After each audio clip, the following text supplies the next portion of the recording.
سورہ یاسین کے تعلق سے ایک فضیلت جو بیان کی جاتی ہے کہ یہ قرآن کا دل ہے، یہ ثابت نہیں ہے، اندر یہ واضح کر دوں۔ سورہ یاسین قرآن کا دل ہے بول کر جو روایت آتی ہے وہ صحیح درجے کی نہیں ہے کوئی بھی، تو لہٰذا یہ فضیلت تو سورت کی نہیں ہے۔ رہا موتا کے وقت اس کو پڑھنا یا قبر پر پڑھنا یا دفناتے وقت پڑھنا یا اس کے بعد خبر پر جب بھی گئے پڑھنا، اس کی کیا حقیقت ہے؟ تو یاد رکھیے ایک روایت اس طرح سے ابو داؤد کی ملتی ہے جو حسن درجے تک پہنچتی ہے، جس میں یہ الفاظ ہے کہ اپنے موتا کے لیے سورہ یاسین پڑھ۔ تو یہاں علماء اس کی شرح کرتے ہیں اور یہ بیان کرتے ہیں کہ جب کوئی آدمی مر رہا ہو تو اس کے نزدیک سورہ یاسین پڑھنا، نہ کہ مرنے کے بعد۔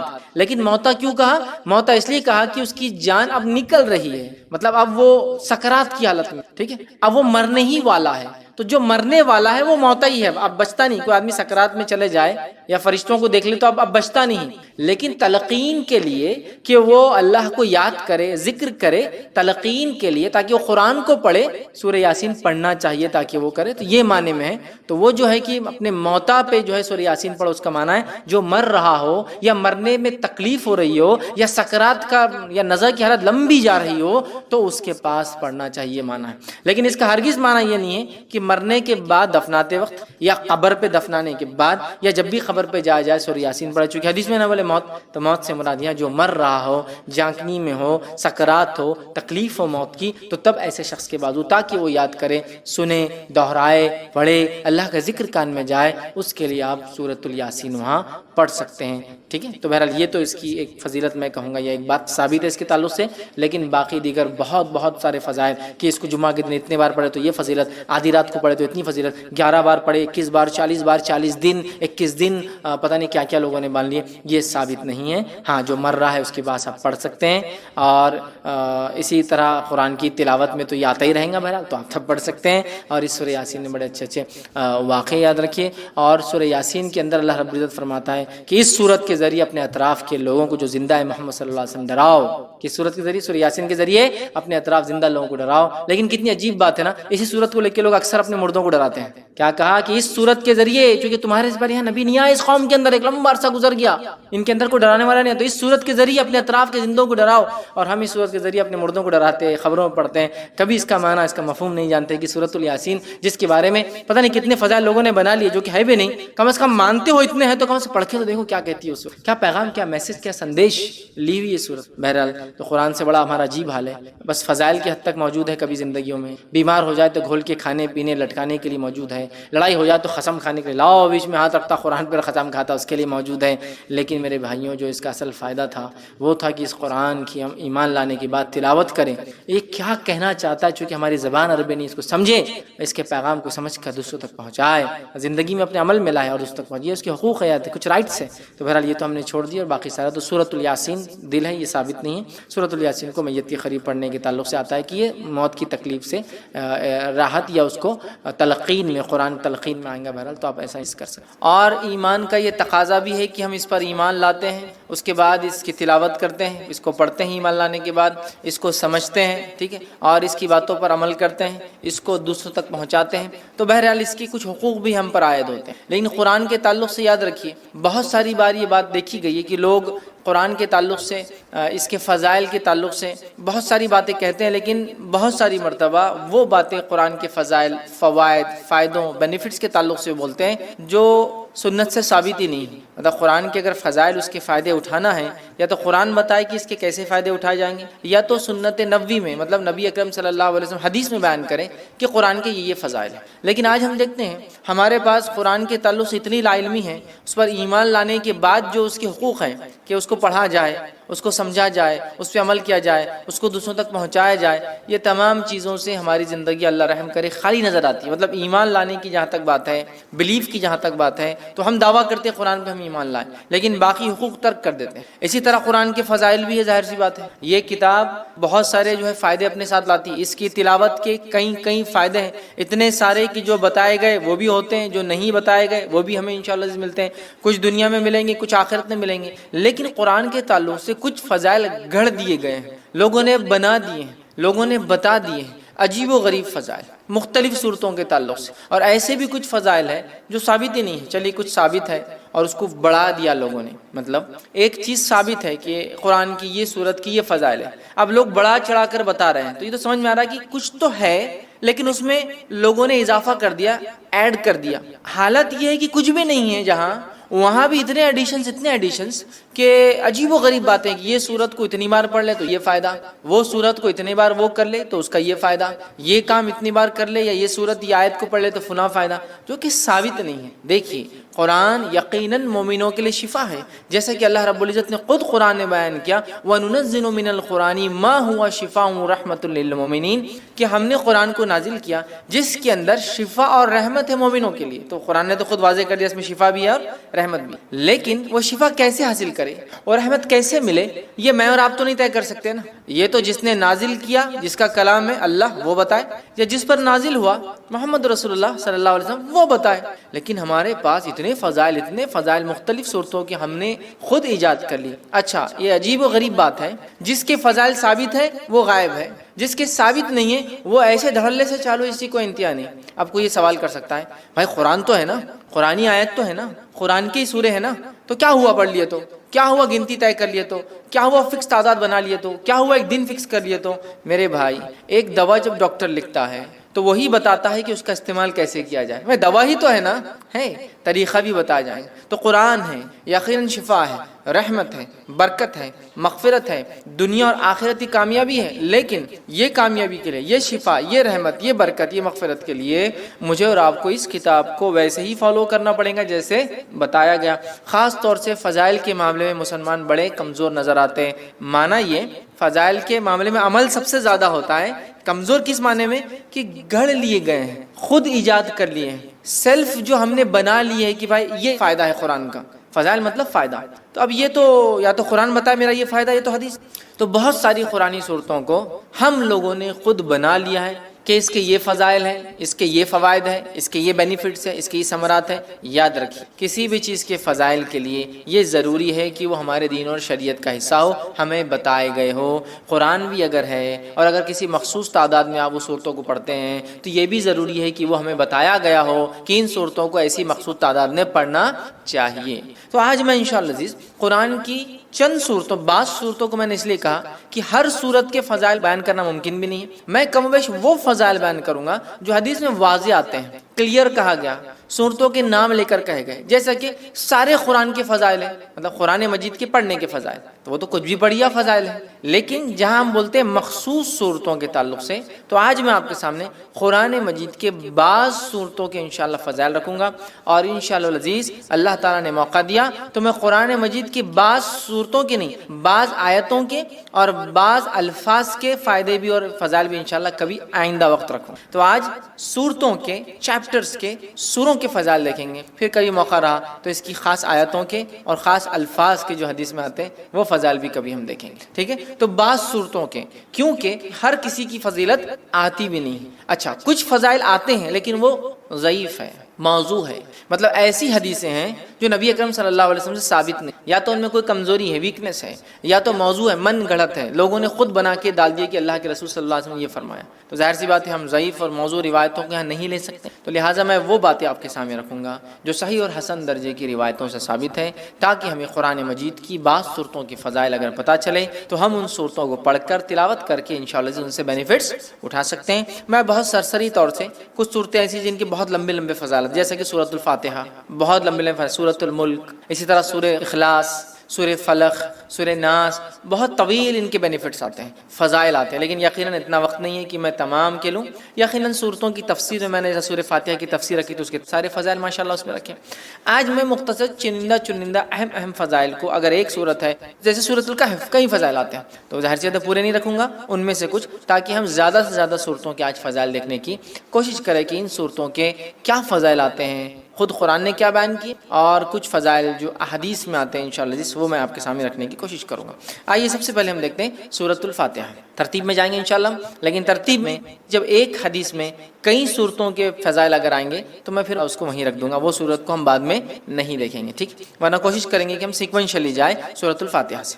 تو سب سے پہلے صورت قرآن کی سورۃ الفاتحہ ہے، اور سورہ فاتحہ کی یاد رکھیے بہت بہت بہت فضیلت ہے، اتنی فضیلت ہے کہ جس کی کوئی انتہا نہیں۔ اس صورت کے نام ہی ہمیں بتا دیں گے کہ اس کی فضیلت کتنی، ٹھیک ہے۔ اس صورت کے ناموں سے ایک نام ہے ام القرآن، قرآن قرآن کی ماں، ایک نام ہے سبا مثانی 7 بار بار پڑھی جانے والی آیت ہے، ایک نام ہے قرآن عظیم، مطلب خود سورہ فاتحہ کو بڑا قرآن کہا گیا ہے، اس کا ایک نام ہے سورہ الحمد، اسی طرح سورۃ الشکر، سورہ الدعاء، سورہ الشافیہ، سورہ الکافیہ، سورہ کنز، شفا والی، کافی ہو جانے والی، خزانہ، ٹھیک ہے، دعا، تعریف، الحمد، کئی نام اس کے آتے ہیں، ان کے نام ہی خود بتاتے ہیں اس سورت کے کتنے سارے فضائل ہیں۔ اور فاتحہ اس لیے کہا جاتا ہے کہ اس سے قرآن شروع ہوتا ہے، فاتحہ افتتاح سے لفظ آتا ہے، اس کا مطلب فتح مطلب کھلنا، اوپننگ، تو چونکہ قرآن اس سے کھلتا ہے اسی لیے اس کو سورہ فاتحہ کہا جاتا ہے، قرآن اس سے شروع ہوتا ہے۔ آئیے اس کی فضائل میں سے ایک فضیلت جو آتی ہے وہ یہ ہے، جامع ترمذی کی روایت ہے جو حضرت ابی بن کعب رضی اللہ عنہ فرماتے اور کہتے ہیں رسول اللہ صلی اللہ علیہ وسلم فرمایا کہ اس ذات کی قسم جس کے ہاتھ میں میری جان ہے، سورۃ الفاتحہ جیسی سورت نہ تو توریت میں نازل کی گئی، نہ تو انجیل میں نازل کی گئی، نہ زبور میں نازل کی گئی، یہ 7 آیتیں ہیں جو بار بار پڑھی جاتی ہے، یہی قرآن عظیم ہے اور جو مجھے دیا گیا ہے۔ تو یہاں دیکھیے سورۃ الفاتحہ کی فضیلت میں جو آپ بیان کریں، ایک ایسی سورت ہے جو اس سے پہلے نہ توریت میں نازل ہوئی، نہ زبور میں نازل ہوئی، نہ انجیل میں نازل ہوئی، ٹھیک ہے، اور یہی سبا مثانی ہے، مطلب قرآن نے کہا نا وَلَقَدْ آتَيْنَاكَ سَبًّا مِّنَ الْمَثَانِي وَالْقُرْآنِ الْعَظِيمِ، اے نبی ہم نے آپ کو 7 بار بار پڑھی جانے والی آیتیں، سبًّا مِّنَ الْمَثَانِي وَالْقُرْآنِ الْعَظِيمِ، اور ایک بڑا قرآن دیا۔ جب پوچھا گیا یہ 7 بار بار پڑھی جانے والی آیتیں اور قرآن عظیم کیا ہے تو کہا سورہ فاتحہ، سورہ فاتحہ قرآن کہا گیا، قرآن عظیم بڑا قرآن کہا گیا، اسے کتنے فضائل، تو کہا نہ اس سے پہلے یہ توریت میں نازل ہوئی، نہ زبور میں، نہ انجیل، کتنی بڑی فضیلت ہے، اور امت محمدیہ کو ہی صرف یہ سورت دی گئی ہے، اس سے پہلے نہیں دی گئی تھی۔ کتنے فضائل ہے سورت کے، اس سے میں سمجھتا ہوں ہم اندازہ لگا سکتے ہیں۔ اسی طرح جو ہے تمام جسمانی جو ہے عوارض کے لیے سورہ فاتحہ پڑھ کر دم کرنا شفا کا باعث ہے، تمام جسمانی کوئی تکلیف انسان کو ہو سورۃ الفاتحہ کو پڑھ کر دم کیا جا سکتا ہے۔ اس کے تعلق سے بخاری کی روایت ہے، ابو سعید خدری رضی اللہ عنہ فرماتے ہیں اور کہتے ہیں کہ ہم لوگ جو ہے سفر میں تھے اور ایک جگہ جو ہے پڑاؤ ڈالا تو ایک لڑکی آئی اور کہنے لگی اس قبیلے کے سرداروں کو بچھو نے جو ہے کاٹ لیا ہے، کیا آپ میں سے کوئی ہے جو اس کو جھاڑ پھونک کرے گا، بچھو کے زہر کو اتارے گا؟ پڑھنے سے، رقیہ کرنے سے، کسی چیز کو دم کرنے سے بچھو کا زہر کیسے اترتا ہے؟ کوئی آدمی سوچ سکتا نا، اور حدیث میں آتا ہے کہ بچھو کا زہر سورہ فاتحہ سے اتارا گیا، ٹھیک ہے، پہلے میں حدیث رکھتا ہوں پھر اس کی تفصیلات سمجھاتا ہوں۔ تو کوئی ہے جو اس کا علاج کر دے، کوئی دم پھونک کرنے والا ہے، ایک آدمی جو ہے اس کے ساتھ جو ہے چل دیا، مطلب صحابہ میں سے ایک آدمی ان کے ساتھ جو چل دیا، حالانکہ اس نے کبھی نہیں اس کے بارے میں سنا تھا کہ یہ دم کرتا ہے، ٹھیک ہے۔ جب دم کرنے والا پلٹ کر واپس آیا تو اس سے پوچھا گیا کہ تم دم کرنا جانتے بھی ہو؟ دم سمجھتے ہیں ہم، پڑھ کر ایسا پھونکنا کہ تھوڑا تھوک اڑے دم، تو کیا تم جانتے بھی ہو دم کیا ہوتا ہے؟ تم نے کر کے آیا یا یوں ہی کہہ دیا کہ مجھے دم آتا ہے ویسے چلے گئے اٹھ کر؟ ٹھیک ہے، اس نے کہا نہیں، میں نے تو بس سورہ فاتحہ پڑھی اور پھونک مار دی، ٹھیک، سورہ فاتحہ پڑھی اور پھونک مار دی اور اس کو شفا ہو گئی۔ اب آپ کوئی سوچ سکتا آدمی کہ بچھو نے کاٹا، زہر ہے، اور آپ پھونکنے کی بات کر رہے ہیں، ٹھیک، تو آج جدید سائنس اس طرف بڑھ چکی ہے کہ لیکوڈز کے اندر خود کی سمجھنے کی صلاحیتیں ہوتی ہیں۔ معلوم آپ کو پانی کے تعلق سے ایک اسٹڈی آئی ہے کہ پانی پہ جب کچھ کلمات پڑھے جاتے ہیں تو پانی اپنے مالیکولز کو ریسٹرکچر کرتا ہے، معلوم، مطلب اس کو جب کچھ پڑھا جاتا ہے، جیسے ایک آدمی بسم اللہ کہہ کر پڑھے گا تو پانی اپنے آپ کو ریسٹرکچر کرے گا، معلوم، وہ آپ کے انسٹرکشنز کو سمجھ سکتا ہے۔ اب یہ الگ بات ہے کہ ابھی یہ اب ایک سائنٹیفک، ابھی اس کے لیے فیکٹس ایک لمبا وقت، بٹ ابھی ہم کو پتہ چل رہا ہے جو سائنس آج کی بتا سکتی ہے، لکوڈز جو ہوتے ہیں ان میں اپنی انڈرسٹینڈنگ اور وہ ریسٹرکچر کر سکتے، ریڈیزائن کر سکتے اپنے آپ کو، سامنے والا کیا پڑھ رہا ہے۔ اگر اسی بات کو ہم ذہن میں رکھیں جو آج ایک ابتدا ہے اس فیلڈ کی، ہو سکتا ہے آگے بہت ساری باتیں ہمارے سامنے آئے، یہ ابتدا ہے، تو ہمیں پتہ چلتا ہے زہر بھی قسم کا لکوڈ ہے جو اندر جا رہا ہے۔ جب اللہ کا کلام پڑھ کے انسٹرکشنز مل رہے ہیں تو وہ ایکٹ کرتا ہے، ریئیکٹ کرتا ہے، ریسٹرکچر کر سکتا ہے اپنے آپ کو، جو زہر ہے وہ شفا میں بھی تبدیل ہو سکتا ہے۔ واللہ عالم، یہ تو ابھی ابتدا ہے، آگے آگے دیکھیے جو ہے سائنس دنیا کیا کیا ثابت کرتی ہے جو اسلام نے پہلے ہی بتا دیا ہے نا۔ آج بہت ساری تھراپی جس میں صرف پھونکا جاتا ہے اور سہلایا جاتا ہے، دیکھا آپ نے، مساج خالی پھونکتے ہیں اور ایسا ایسا یوں کرتے ہیں، ملتے ہیں، صرف مساج نہیں، صرف یوں ملیں گے، سر پہ ہاتھ پھیریں گے، باڈی پہ ہاتھ پھیریں گے اور بولتے ہیں اس سے علاج ہو۔ مطلب جرمنی میں ایک سائنٹسٹ ہے، وہ پاگلوں کا یا لوگوں کا علاج کرتا ہے جن کو مرگی وغیرہ کی بیماری، ایپیلیپسی وغیرہ ہوتی ہے، اور وہ ان کو، حالانکہ نان مسلم ہے، کرسچن ہے، تجوید کے ساتھ قرآن پڑھاتا ہے، اور اس کی تجزیے کے مطابق، اس کے ایکسپیریمنٹس کے مطابق وہ کہتا ہے اللہ لفظ کو جو تجوید کے ساتھ پراپرلی برابر ادا کیا جائے ایسا آدمی پاگل نہیں ہوتا ہے۔ وہ مسلمان نہیں ہے، لیکن اس کی تھراپی کہتی ہے کہ یہ لفظ کو صحیح بولنے سے مینٹلی آدمی اچھا رہتا ہے. سبحان اللہ. ٹھیک ہے، تو بہرحال تو زہر کا اتارا ہے، اس لیے میں نے کہا کہ جسمانی بیماریوں کا اس کے اندر علاج ہے. اسی طرح سورۃ الفاتحہ کی ایک فضیلت یہ ہے، جادو، جن، مرگی یا کسی پر سایہ یا کسی چیز کا اثر ہو، بیماری اگر کسی انسان کو ہو اور صبح اور شام جو ہے 3 مرتبہ سورہ فاتحہ پڑھ کر دم کی جائے تو اس کو شفا مل جاتی ہے. جادو، کوئی اثر، آصف جس کو کہتے ہیں، ٹھیک ہے، مرگی، ایپیلیپسی، اس جیسی کوئی بھی بیماری ہو انسان کو، اگر سورۃ الفاتحہ صبح اور شام 3 مرتبہ پڑھ کے دم کی جائے تو اس کو فائدہ ہوتا ہے. جس کے تعلق سے ابو داؤد کی روایت ہے، ایک لمبا واقعہ ہے. خارجہ بن سلت رضی اللہ عنہ کا جو اس کے راوی وہ کہتے ہیں کہ ان کے چچا نے روایت کیا کہ وہ ایک سفر میں تھے اور وہ ایک جگہ سے گزرے جہاں ایک آدمی کو لایا گیا جو زنجیروں میں جکڑا ہوا تھا، مطلب اس کو باندھا ہوا تھا رسیوں وغیرہ میں. لوگوں نے کہا یہ پاگل ہے اور تم محمد صلی اللہ علیہ وسلم کے ساتھی ہو اور تم محمد صلی اللہ علیہ وسلم کے ساتھ رہے ہو، کچھ ایسا پڑھو کہ اس انسان کو شفا ہو جائے.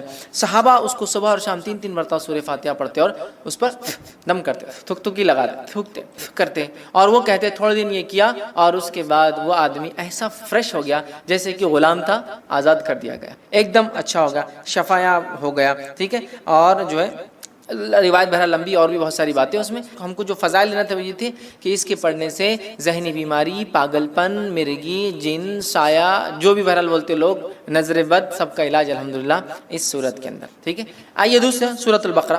سورۃ البقرہ کی کیا فضیلت ہے اس کے تعلق سے میں سمجھتا ہوں بہت زیادہ بتانے کی ضرورت نہیں. یہ بڑی مشہور اور معروف صورت ہے، قرآن کی سب سے بڑی صورت ہے. حدیث کے اندر اس کی فضیلت میں جو آتا ہے، جامع ترمذی کی روایت ہے، نبی اکرم صلی اللہ علیہ وسلم فرمایا کہ جس گھر میں سورۃ البقرہ تلاوت ہوتی ہے اس گھر میں شیطان داخل نہیں ہوتا ہے. میں یقیناً حدیث کے کمپلیٹ ورڈنگز نہیں رکھوں گا چونکہ ہمیں کافی صورتوں کی فضیلت دیکھنا ہے، بس سرسری طور سے بیان کرتا جاؤں گا، کوئی دیکھنا چاہے تو تفصیلات دیکھ سکتا ہے. تو جامع ترمذی کی روایت ہے، نبی اکرم صلی اللہ علیہ وسلم فرمایا اور کہا کہ جس گھر میں سورۃ البقرہ پڑھی جاتی ہے اس گھر میں شیطان داخل نہیں ہوتا ہے، یاد رکھیے. اسی طرح سورۃ البقرہ کے تعلق سے صحیح مسلم کی روایت میں جو فضائل آتے ہیں وہ کیا ہے سنیے. سورۃ البقرہ کی تلاوت اور سماعت جادو کا بہتر علاج ہے. تلاوت اور سننا جادو کا علاج ہے. دوسرا، کوئی جادوگر سورۃ البقرہ پہ غالب نہیں آ سکتا. تیسرا فائدہ اسے پتہ چلا ہے اس کی تلاوت کرنے سے گھر میں خیر و برکت آتی ہے. چوتھی فضیلت معلوم ہوتی ہے اس کی تلاوت ترک کرنے سے گھر کی خیر و برکت سے انسان محروم ہو جاتا ہے. ٹھیک ہے، پانچواں فائدہ آتا ہے قیامت کے روز سورہ بقرہ اپنے پڑھنے والوں کے لیے مغفرت کے لیے جھگڑا کرے گا. 5 فضائل آتے صحیح مسلم کی روایت میں. ٹھیک ہے، اور ابو امامہ باہلی رضی اللہ عنہ اس حدیث کے راوی ہے. حدیث کے اندر جو آتا ہے وہ یہ ہے، قرآن پڑھا کرو، وہ قیامت کے روز اپنے پڑھنے والوں کی سفارش کرے گا. خصوصاً 2 روشن صورتیں تلاوت کرو، سورۃ البقرہ، سورہ آل عمران. ٹھیک ہے، قیامت کے روز یہ اس طرح قطار میں آئیں گی جیسے بادل آتے ہوں یا 2 سائبان، مطلب 2 سائبان ہے یا پھر بادلوں کے جیسے ہی سایہ لے کر آئیں گے. ٹھیک ہے، یا جیسے قطار میں اڑنے والے پرندوں کی طرح یہ جو ہے آئیں گے اور اپنے پڑھنے والے کی طرف جھگڑا کریں گے. سورہ بقرہ اور سورہ آل عمران کی اللہ ان کی مغفرت کرو، ان کو معاف کر دو، تو جھگڑا کریں گے تو انہیں پڑھا کرو. ٹھیک ہے، ان کا پڑھنا باعث برکت ہے اور اس کا چھوڑنا باعث حسرت ہے، خیر و برکت چھین جاتی ہے اور جادوگر اس کا مقابلہ نہیں کر سکتے. 5 فضیلت ایک پورے قرآن کی بھی ہے. سورہ بقرہ اور سورہ آل عمران کا خاص نام لیا گیا، 2 نمبر اور 3 نمبر کا سورہ ہے قرآن کا یہ. ٹھیک ہے، اسی طرح شیطان گھر میں داخل نہیں ہوتا ہے، جادو کا اثر ختم ہو جاتا ہے. اب اگر جادو ہو گیا ہے یا شیطان اندر آ گیا ہے تو بھاگ بھی جاتا ہے اس کے پڑھنے سے. مطلب ایک تو اندر نہیں آنے دینا، ایک تو جادو ہوگا تو علاج کرنا، اور ایک آ گیا تو ہکالنا. تینوں کام ہو سکتے ہیں سورہ بقرہ سے. سنیے حدیث کے اندر روایت ہے، حاکم کی روایت ہے، نبی اکرم صلی اللہ علیہ وسلم نے فرمایا اور کہا ہر چیز کی ایک چوٹی ہوتی ہے. قرآن مجید کی چوٹی اور فضیلت اور عظمت کے اعتبار سے سورۃ البقرہ اس کی چوٹی ہے، یاد رکھیں، پیک ہے اس کی، پینیکل ہے اس کا. ٹھیک ہے، جس گھر میں سورہ بقرہ پڑھی جاتی ہے شیطان سنتے ہی اس گھر سے بھاگ جاتا ہے. جس گھر میں سورۃ البقرہ پڑھی جاتی ہے شیطان سنتے ہی بھاگ جاتا ہے. ایول، برائی جتنی بھی ہے شیطان لاتا ہے نا، گھر سے بھاگ جاتی ہے. ٹھیک ہے، آئیے تیسرا سورہ، سورہ آل عمران. سورہ آل عمران کے تعلق سے آتا ہے قیامت کے روز، جو ہم نے پیچھے جو روایت دیکھی اس روایت میں تفصیلات آ چکی تھی صحیح مسلم کی روایت کے اندر، جہاں نبی اکرم صلی اللہ علیہ وسلم فرمایا 2 قطار، یا تو پرندوں کی یا تو 2 سائبان، درخت جو بڑے سائیدار ہوتے، یا تو بادلوں کے جیسی 2 صورتیں آئیں گی اور اپنے پڑھنے والے کی سفارش، بلکہ جھگڑا کریں گی ان کے لیے، نور ثابت ہوں گی ان کے لیے. اور روز قیامت جب کوئی سایہ نہ ہوگا تو 7 تو عرش میں ہے، اس کے علاوہ جن کو سایہ ملیں گا ان میں سورۃ البقرہ اور سورہ آل عمران پڑھنے والے بھی، اور یہ 2 نور جیسے ثابت ہوں گے. ٹھیک ہے, تو سورہ آل عمران بھی اس میں شامل تھا. یہ نور جیسی ثابت ہوں, سائیدار درخت جیسی ثابت. یہ اس کے بڑے فضائل یاد رکھیں سورۃ آل عمران کے, اور یہ لڑیں گی, یاد رکھیں لڑیں گی. آئیے حدیث کے الفاظ سن لیجیے. نبی اکرم صلی اللہ علیہ وسلم کو, یہ مسلم کی روایت ہے, کو فرماتے ہوئے سنا ہے کہ قیامت کے روز قرآن مجید لایا جائے گا, اور جو لوگ قرآن پر عمل کرتے تھے وہ بھی لائے جائیں گے. سورہ بقرہ اور سورہ آل عمران آگے ہوں گے. اس کے بعد نبی اکرم صلی اللہ علیہ وسلم نے ان دونوں صورتوں کی 3 مثالیں دی جنہیں میں آج تک نہیں بھولا. راوی کہتے ہیں اور فرماتے ہیں وہ دونوں صورتیں بادل کے 2 ٹکڑوں کی طرح ہوں گی, مطلب سایہ دیں گی. 2 کالے رنگ کی جو ہے چھتریاں ہوں گی جن میں روشنی چمک رہیں گی, بادل جیسی ہوں گی. 2 چھتریاں ہوں گی, ان میں روشنی بھی چمک رہی ہوں گی. ٹھیک ہے, اور 2 قطاریں پرندوں کی ہوں گی, اور وہ اپنے صاحب کی طرف جو ہے جھگڑیں گی. 2 قطاریں پرندوں کی طرح ہوں گی, اور وہ اس کو پڑھنے والوں کے لیے جھگڑا کریں گی اللہ سے. تو یہ 2 صورتیں بڑی اہم ہیں, سورہ بقرہ اور سورہ آل عمران. سورہ فاتحہ کی فضیلت ماشاءاللہ ہم دیکھ چکے ہیں. چوتھی جو ہم دیکھیں گے سورت وہ ہے سورہ ہود. اب بیچ میں بہت ساری صورتیں ہم چھوڑ رہے چونکہ ان کے بہت ساروں کی فضائل ثابت نہیں ہوتے ہیں. ٹھیک ہے, اس لیے ہم چھوڑتے چلیں گے. اس لیے بعض میں نے کہا جو بہت اہم ہے, اور بہت ساروں کے تعلق سے میں نے جیسا کہا کہ بہت ساری ضعیف روایتیں آتی ہیں, تو میں وہ نہیں رکھوں گا آپ کے. ٹھیک, سورہ ہود کو ہم دیکھتے ہیں. سورہ ہود کی یاد رکھی بڑی فضیلت ہے, اور سورہ ہود کے تعلق سے جامع ترمذی کی روایت ہے. جو باتیں ہمیں پتہ چلتی وہ یہ ہے کہ سورۃ الہود سورہ نمبر 11, سورہ واقعہ سورہ نمبر 56 56, سورہ مرسلات سورہ نمبر 77 77, سورہ نبا سورہ نمبر 78 78, سورہ تکویر سورہ نمبر 81 81 جو ہے, ان صورتوں کی ایک ہی حدیث میں ایک ساتھ فضائل آتے ہیں. 5 صورتوں کی کیا فضائل ہے؟ عبداللہ ابن عباس رضی اللہ عنہ کے راوی کہتے ہیں ابوبکر صدیق رضی اللہ عنہ نے عرض کیا یا رسول اللہ صلی اللہ علیہ وسلم آپ بوڑھے ہو گئے ہیں. مطلب نبی اکرم صلی اللہ علیہ وسلم کے سر میں کچھ بال سفید نظر آنے لگے تھے. حالانکہ انس بن مالک رضی اللہ عنہ کہتے ہیں آپ کے بہت کم بال سفید تھے, اور آپ تیل لگانے سے چھپ جایا کرتے تھے. تو اللہ کے رسول صلی اللہ علیہ وسلم سے ابوبکر صدیق نے پوچھا رضی اللہ عنہ کیا بات, بہت سارے بال آپ کے سفید نظر آئے. تب اللہ کے رسول صلی اللہ علیہ وسلم فرمایا مجھے سورہ ہود, سورہ واقعہ, سورہ مرسلات, سورہ نبا, سورہ تکویر نے بوڑھا کر دیا ہے. مطلب یہ صورتیں قیامت کا منظر پیش کرتی, یہ صورتوں نے قوموں کے واقعات, یہ صورتوں نے قوموں کے ایمان نہ لانے پر کیسے عذابات آئے. سورہ ہود پڑھیے آپ, کتنی قوموں کے واقعات, نوح علیہ السلام کا واقعہ, صالح علیہ السلام کا واقعہ, شعیب علیہ السلام کا واقعہ, ہود علیہ السلام کا واقعہ ہے نا, کتنے واقعات. تو ان واقعات نے, ان قصوں نے, ان باتوں نے, جو واقعات یہاں ہوئے ہیں, جو قوموں کے ساتھ سلوک ہوا ہے, میری قوم بھی ایمان نہیں لا رہی, ان کے ساتھ بھی یہ ہو سکتا ہے نا, میرے بات کے لو. تو اللہ کے رسول صلی اللہ علیہ وسلم یہ صورتیں نازل ہوئی, تو آپ غور کر کے, فکر کر کے, سوچنے کی بنیاد پر آپ کے بال جو ہے سفید ہونے لگے. لیکن اس سے ایک بات جو پتہ چلی وہ یہ ہے, یہ وہ صورتیں ہیں جن کے پڑھنے سے آخرت کی فکر پیدا ہوتی ہے. اس کی فضیلت ہے, آخرت کی فکر اور ایکسٹرا آرڈنری فکر کرنے سے آدمی بوڑھا ہونا شروع ہو جاتا ہے. بولتے ہیں لوگ ارے وقت سے پہلے بال سفید ہو, کیا فکریں ہیں تم کو, بولتے ہیں آخرت, اور آخرت بڑی اہم چیز ہے, یاد رکھیں. تو 5 صورتیں اس میں آگے. اسی طرح جو ہے سورہ بنی اسرائیل دیکھیں گے ہم, سورہ نمبر 17. سورہ بنی اسرائیل کے تعلق سے یاد رکھیے یہ بڑی اہم صورت ہے, اور نبی اکرم صلی اللہ علیہ وسلم کے تعلق سے جامع ترمذی کی روایت ہے. یوں آتا ہے, عائشہ رضی اللہ عنہا فرماتی اور کہتی ہے نبی اکرم صلی اللہ علیہ وسلم اس وقت تک نہیں سوتے تھے جب تک سورہ بنی اسرائیل اور سورہ الزمر, سورہ الزمر, سورہ بنی اسرائیل سورہ نمبر 17, سورہ الزمر سورہ نمبر 39 39, سورہ الزمر کی تلاوت نہیں کر لیتے تھے. نبی اکرم صلی اللہ علیہ وسلم نہیں سوتے جب تک کہ 2 صورتوں کی تلاوت نہ کرتے, سورہ بنی اسرائیل, ٹھیک ہے, یا سورہ اسراء سورہ نمبر 17, اور دوسرا آپ فرماتی اور کہتی سورہ الزمر, سورہ زمر سورہ نمبر 39 39 نمبر کا یاد رکھتے. یہ 2 کی جب تک تلاوت نہ کرتے جب تک آپ سوتے نہیں تھے, یاد رکھیں. ٹھیک ہے, تو اس سے پتہ چلا نبی اکرم صلی اللہ علیہ وسلم جس صورت کی تلاوت کر کے سو رہے ہیں یقیناً وہ صورت بڑی اہمیت کی, بڑی اہمیت کی حامل ہے, یاد رکھیں. ٹھیک ہے, تو یہ 2 صورتوں کے تعلق سے آتا ہے کہ آپ سونے سے پہلے اس کو تلاوت کیا کرتے ہیں. آئیے آگے بڑھتے ہیں. سورہ نمبر 18 سورہ کہف دیکھتے ہیں. سورہ کہف بڑی مشہور اور معروف صورت ہے. صرف اگر اتنا کہہ دوں کہ نبی اکرم صلی اللہ علیہ وسلم نے تاکید کی کہ جمعہ کو پڑھا کرو ایوری فرائیڈے, تو میں سمجھتا ہوں اتنا ہی ہمارے لیے کافی, بٹ اس کے کئی فضائل آتے ہیں الحمدللہ. سورہ نمبر 18 سورہ کہف کی جو فضیلت آتی ہے وہ یہ ہے جو شخص اس کی ابتدائی 10 آیتوں کو حفظ کر لیں گا اور تلاوت کریں گا دجال کے فتنے سے محفوظ رہیں گا, دجال کے فتنے سے محفوظ رہیں گا. اور سورۃ الکہف کی ابتدا میں نوجوانوں کا واقعہ آتا ہے جو اپنے وقت کے بادشاہ کی فتنے سے محفوظ رہے جس نے اپنے آپ کو معبود, رب, گاڈ ڈکلیئر کر. پورا واقعہ نا اصحاب کہف, دا پیپل آف دا کیو, وہ غار والے لوگ ہیں نا, پورا واقعہ اسی سے لفظ سورت کا نام بھی کہف آتا ہے. سورہ نمبر 18 جو اس کی 10 آیتوں کا حفظ کر لیں گا اور اس کی تلاوت کریں گا فتنہ دجال سے بچ جائیں گا. اور آپ کو پتا ہے فتنہ دجال کیا ہے؟ فتنہ دجال وہ فتنہ ہے جس کے تعلق سے حدیث میں آتا ہے کہ آدم علیہ الصلوۃ والسلام اور نوح علیہ الصلوۃ والسلام نے اپنی قوم کو اس سے ڈرایا. حالانکہ ان کے زمانے میں آنے والا نہیں تھا، وہ آخری نبی کے آئے تک نہیں آنے والا تھا، ہے نا، اور آخری نبی کے دور میں بھی نہیں آنے والا تھا، ان کے امتیوں میں آنے والا تھا. اور وہ بھی ہر امتی پہ نہیں آنے والا تھا، جو زمانے کے آخر وقت میں رہیں گے، جو ایمان کے اعتبار سے بڑے کمزور ہوں گے، تو ان میں جو مضبوط ہوں گے وہ بچ جائیں گے. صرف ٹیسٹ ہوگا ایک طرح سے، امتحان. تو فتنہ دجال کا فتنہ وہ فتنہ ہے کہ آدم علیہ السلام، نوح علیہ السلام نے، اور حدیث میں آتا ہر نبی نے اپنی قوم کو اس سے ڈرایا ہے. اور جب اللہ کے رسول صلی اللہ علیہ وسلم نے علامت قیامت بیان کی نا، حدیث میں آتا، راوی کہتے ہیں فجر کی نماز کے بعد نبی اکرم صلی اللہ علیہ وسلم نے کہا کہ میں تم سے نہ کہتا تھا دجال کے بارے میں، تمیم داری جو کرسچن تھے، عیسائی تھے، وہ آج میرے پاس پہنچے 1 مہینے کے سفر کے بعد، اور انہوں نے مجھ سے ایک واقعہ بیان کیا، چونکہ وہ ایمان بھی لائے ہیں اس چیز کو دیکھنے کے بعد، اسلام قبول کر لیا ہے، اور انہوں نے دجال سے ملاقات کی ہے. میں نہ کہتا تھا تم سے.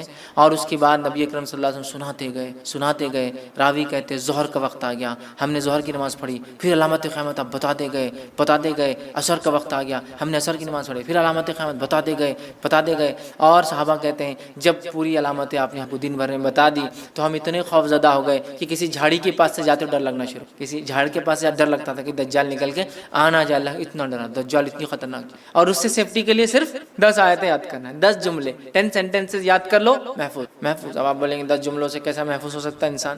ہو سکتا 10 جملے کے معنی اور مفاہیم. ابھی تو میں کہہ رہا ہوں نا، قیامت تک قرآن اپنے عجیب و غریب معجزے دکھاتا رہے گا. قرآن دیکھیے، ہر نبی کو اللہ نے قوم کے پاس بھیجا، قوم ایمان بغیر معجزے کے نہیں لائی، میریکل کے. تو اللہ تعالیٰ نے اب چونکہ نبی نہیں بھیجیں گا تو ایک ایسا معجزہ میریکل قرآن بھیج دیا ہے جو ہر دور میں اپنے آپ کو معجزہ ثابت کر کے رہیں گا، ہر ایج میں ثابت کریں گا. نبی اکرم صلی اللہ علیہ وسلم کے زمانے میں عربی اور لغت کا ایج تھا، شاعری کا ایج تھا، قرآن نے ثابت کیا. اس کے بعد کے زمانوں میں فلسفوں کو لوگوں نے آگے کیا، قرآن نے ثابت. آج سائنس اور ٹیکنالوجی قرآن ثابت کرتا ہے، کل کوئی اور دور ہوگا قرآن وہاں بھی اپنے آپ کو. تو اس کی 10 آیتیں سورۃ الکہف کی، صحیح مسلم کی روایت ہے. ابو درداء رضی اللہ عنہ فرماتے اور کہتے ہیں رسول اکرم صلی اللہ علیہ وسلم فرمایا جس نے سورہ کہف کی پہلی 10 آیتیں یاد کر لی وہ فتنہ دجال سے محفوظ کر لیا گیا.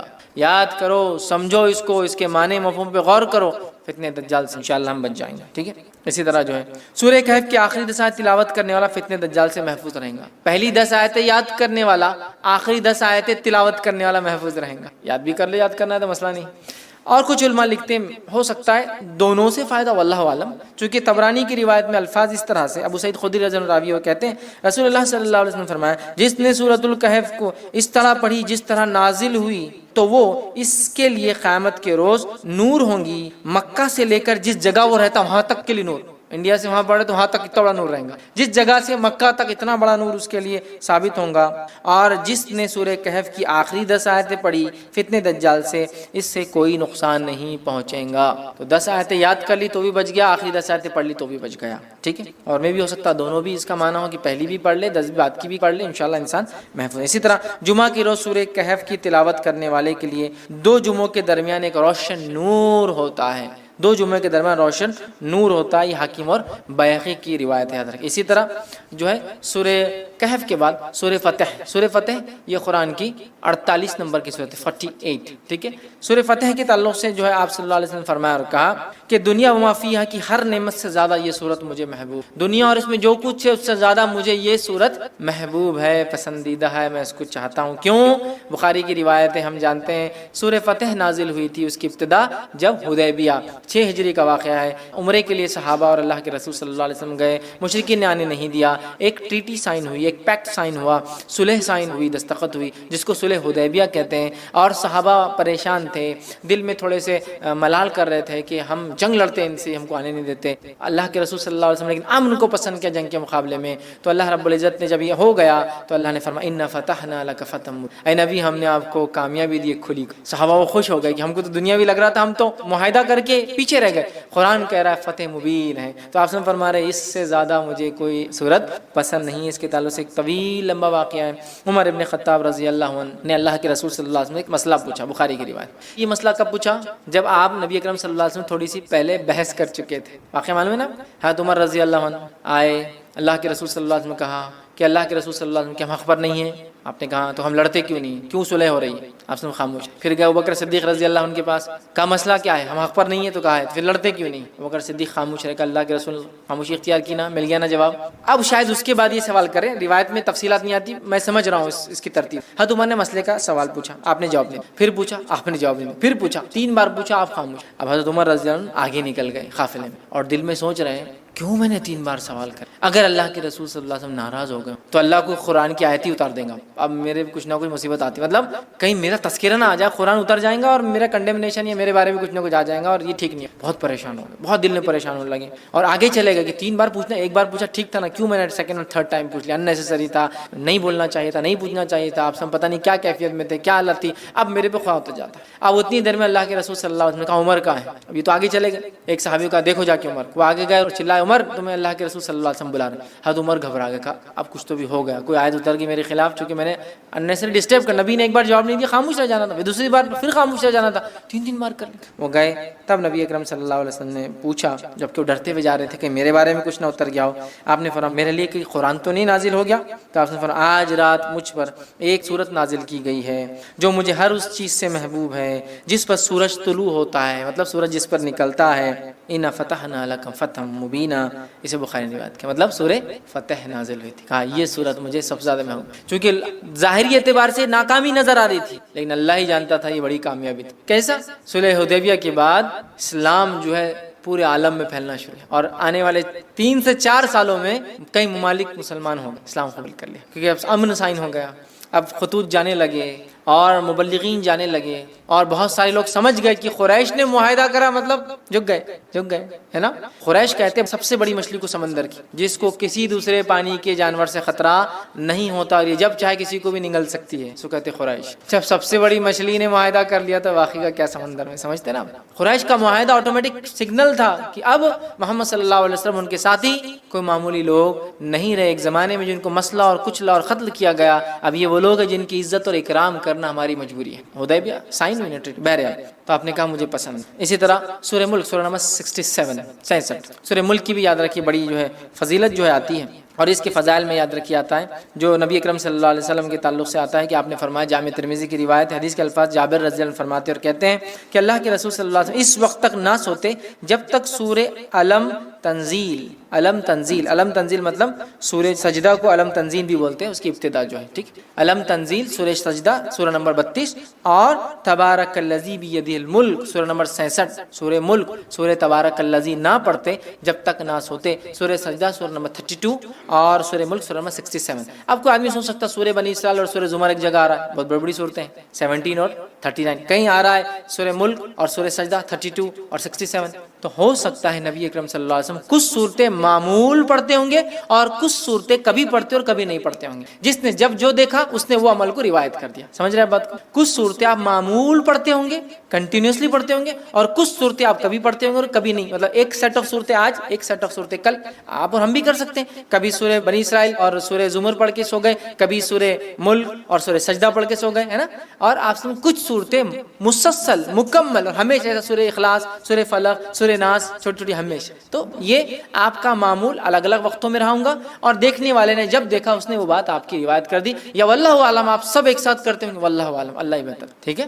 تو بہرحال اس میں آتا ہے کہ آپ 2 صورتیں, مطلب الف لام میم تنزیل, ٹھیک ہے, مطلب یہ سورہ سجدہ اور اس کے بعد تبارک الذی بیدہ الملک سورہ نمبر 67 پڑھتے ہیں. سورہ ملک کو آپ صلی اللہ علیہ وسلم فرماتے اور کہتے ہیں, حاکم کی روایت ہے, عبداللہ ابن مسعود رضی اللہ عنہ کے راوی کہتے ہیں سورہ ملک تبارک الذی بیدہ الملک عذاب قبر سے رکاوٹ ہے. آپ سے روز پڑھتے اور یہ عذاب قبر سے رکاوٹ ہے, آڑ ہے, ڈیفنس ہے میرا اور آپ کا, یاد رکھیں. اسی طرح جو ہے سورہ ملک قیامت کے روز اپنے پڑھنے والوں کے لیے سفارش کریں گی, یہ ابن ماجہ کی روایت ہے. سورہ ملک سفارش کریں گی, یاد رکھیے, حتیٰ کہ وہ جھگڑا کریں گی اور اس پڑھنے والے کو بخشا کر لے جائیں گے. خبر میں بھی بینیفٹ, آخرت میں بینیفٹ. سورہ ملک تبارک الذی بیدہ الملک, ٹھیک, وہو علی کل شیء, یہ آپ پڑھیں گے, اس کے فائدے. اسی طرح سورہ ملک پڑھنے والے کی مغفرت کے لیے قیامت کے روز اللہ تعالیٰ سے یہ سورہ جھگڑا کریں گی اور جنت میں لے جائیں گی. عذاب قبر سے محفوظ رکھیں گی, آخرت میں اللہ تعالیٰ سے جو ہے مجادلہ کریں گی, جھگڑا کریں گی, اور جنت میں بھی لے جائیں گی اپنے پڑھنے والے کو, ٹھیک. یہ جو ہے طبرانی کی روایت میں کہ جنت میں لے جائیں گی, ٹھیک ہے. بہت ہی جو ہے اہم صورت ہے.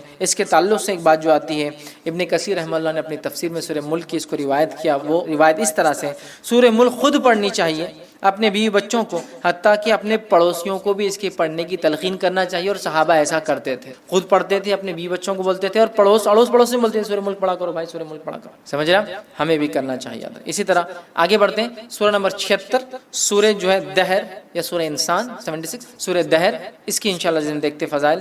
روایت صحیح مسلم کی ہے، رسول اکرم صلی اللہ علیہ وسلم جمعہ کے روز فجر کی نماز میں سورہ سجدہ اور سورہ دہر کی تلاوت کرتے ہیں. سورہ دہر سورہ نمبر 76 اور سورہ سجدہ سورہ نمبر 32 کی آپ صلی اللہ علیہ وسلم فجر کی نماز میں تلاوت کرتے تھے.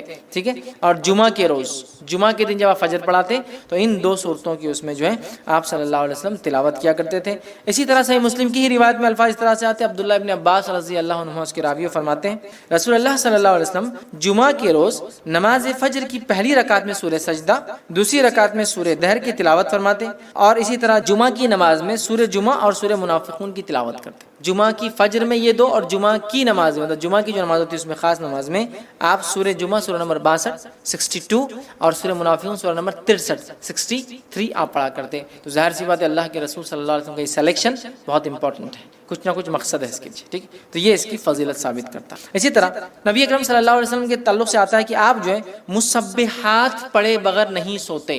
مسبحات کس کو کہتے ہیں؟ مسبحات یہ 7 قرآن کی صورتیں ہیں جن کی ابتدا اللہ کی حمد و ثنا یا تسبیح سے شروع ہوتی ہے. جیسے فار ایگزامپل مثال کے طور پہ سورہ نمبر 17 سورہ بنی اسرائیل، سبحان الذی اسریٰ بعبدہ، سبحان. مسبحات وہ صورتیں جن کی فرسٹ آیت میں اللہ کی حمد و ثنا اور تسبیح ہے. سمجھ رہا؟ مسبحات اس کو کہتے ہیں. ٹھیک ہے، سبح اسم ربک الاعلی، سورہ اعلیٰ کی پہلی آیت مسبحات کہتے ہیں. تو ایسی 7 صورتیں ہیں جو اللہ کی حمد و ثنا سے ان کی پہلی آیت شروع ہوتی ہے، اس کو کہتے ہیں مسبحات. تو ایک روایت میں آتا ہے جامع ترمذی کی، نبی اکرم صلی اللہ علیہ وسلم، جس کے راوی جو ہے ارباز بن ساریہ رضی اللہ عنہ کہتے ہیں، نبی اکرم صلی اللہ علیہ وسلم سونے سے پہلے مسبحات کی تلاوت فرمایا کرتے تھے اور ارشاد فرماتے تھے ان میں ایک آیت ایسی ہے جو 1000 آیت سے بہتر. ایک آیت کون سی ہے؟ مخفی، چھپا ہوا ہے، ہڈن. یہ قرآن کے چھپے ہوئے خزانوں میں سے خزانہ ہے. جیسے حروف مقطعات ہے نا، چھپے ہوئے خزانے قرآن کی، چھپی ہوئی چیز ہے، ویسا ہے. ایک ہے کوئی جو 1000 کے برابر ہے. مسبحات میں کون کون سے آتا ہے؟ وہ صورتیں جن کی ابتدا اللہ کی حمد و ثنا سے شروع ہوتی ہے، ایسی 7 ہیں. اور اللہ کی حمد و ثنا پہ ختم ہونے والی صورتیں بھی 7 ہیں، اسٹارٹنگ والی 7 ہیں اور اینڈنگ والی بھی 7 ہے. اسی طرح اللہ کی حمد و ثنا کرنے والی سوروں کی شروعات 7 ہے.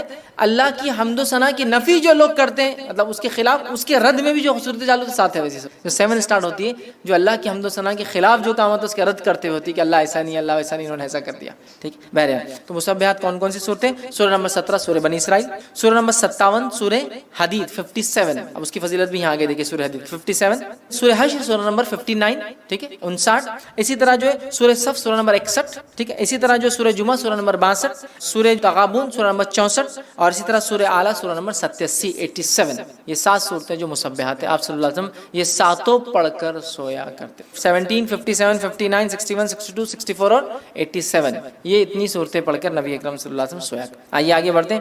اسی طرح سورہ تکویر سورہ نمبر 81 کے تعلق سے ہم دیکھتے ہیں. سورہ تکویر کے تعلق سے نبی اکرم صلی اللہ علیہ وسلم فرماتے ہیں، یہ جو ہے جامع ترمذی کی روایت، آپ نے فرمایا جو شخص اپنی آنکھوں سے قیامت کا منظر دیکھنا پسند کرتا ہے وہ سورہ تکویر، جو شخص اپنی آنکھوں سے قیامت کا منظر دیکھنا پسند کرتا ہے وہ سورہ تکویر سورہ نمبر 81 81 پڑھے، سورہ انفطار سورہ نمبر 82 82 پڑھے، اور سورہ انشقاق سورہ نمبر 84 84. یہ 3 صورتیں پڑھے، اس کے سامنے قیامت کا منظر ظاہر. جو شخص قیامت کا منظر اپنی آنکھوں سے دیکھنا چاہتا ہے وہ 3 صورتیں پڑھے. پہلا سورہ تکویر سورہ نمبر 81، دوسرا سورہ انفطار سورہ نمبر 82، اور تیسرا سورہ انشقاق سورہ نمبر 84 یہ پڑھے قیامت اپنی آنکھوں سے. اس کے فضائل کیا ہوں گے؟ اس کا مطلب فضائل یہ ہے کہ اس کو پڑھنے سے آخرت یاد آتی ہے، قیامت یاد آتی ہے. انسان وہ مناظر دیکھتا ہے جو مناظر تب ہونے والے ہیں، یقیناً وہ انٹینسٹی ہم کبھی نہیں سمجھ پائیں گے، لیکن کچھ نہ کچھ ایک پکچر سامنے آ جاتا ہے نا. تو بہرحال وہ چیز اس سے جو ہے ظاہر ہوتی ہے. تو یہاں 81 کی فضیلت بھی آ گئی، 82 کی بھی آ گئی، 84 کی بھی آ گئی. اللہ کام بیچ بہت ساری صورتوں کے بیچ میں ایسا ایک الفاظ ہے. سورہ حدید 57 کے بیچ میں آ گئی،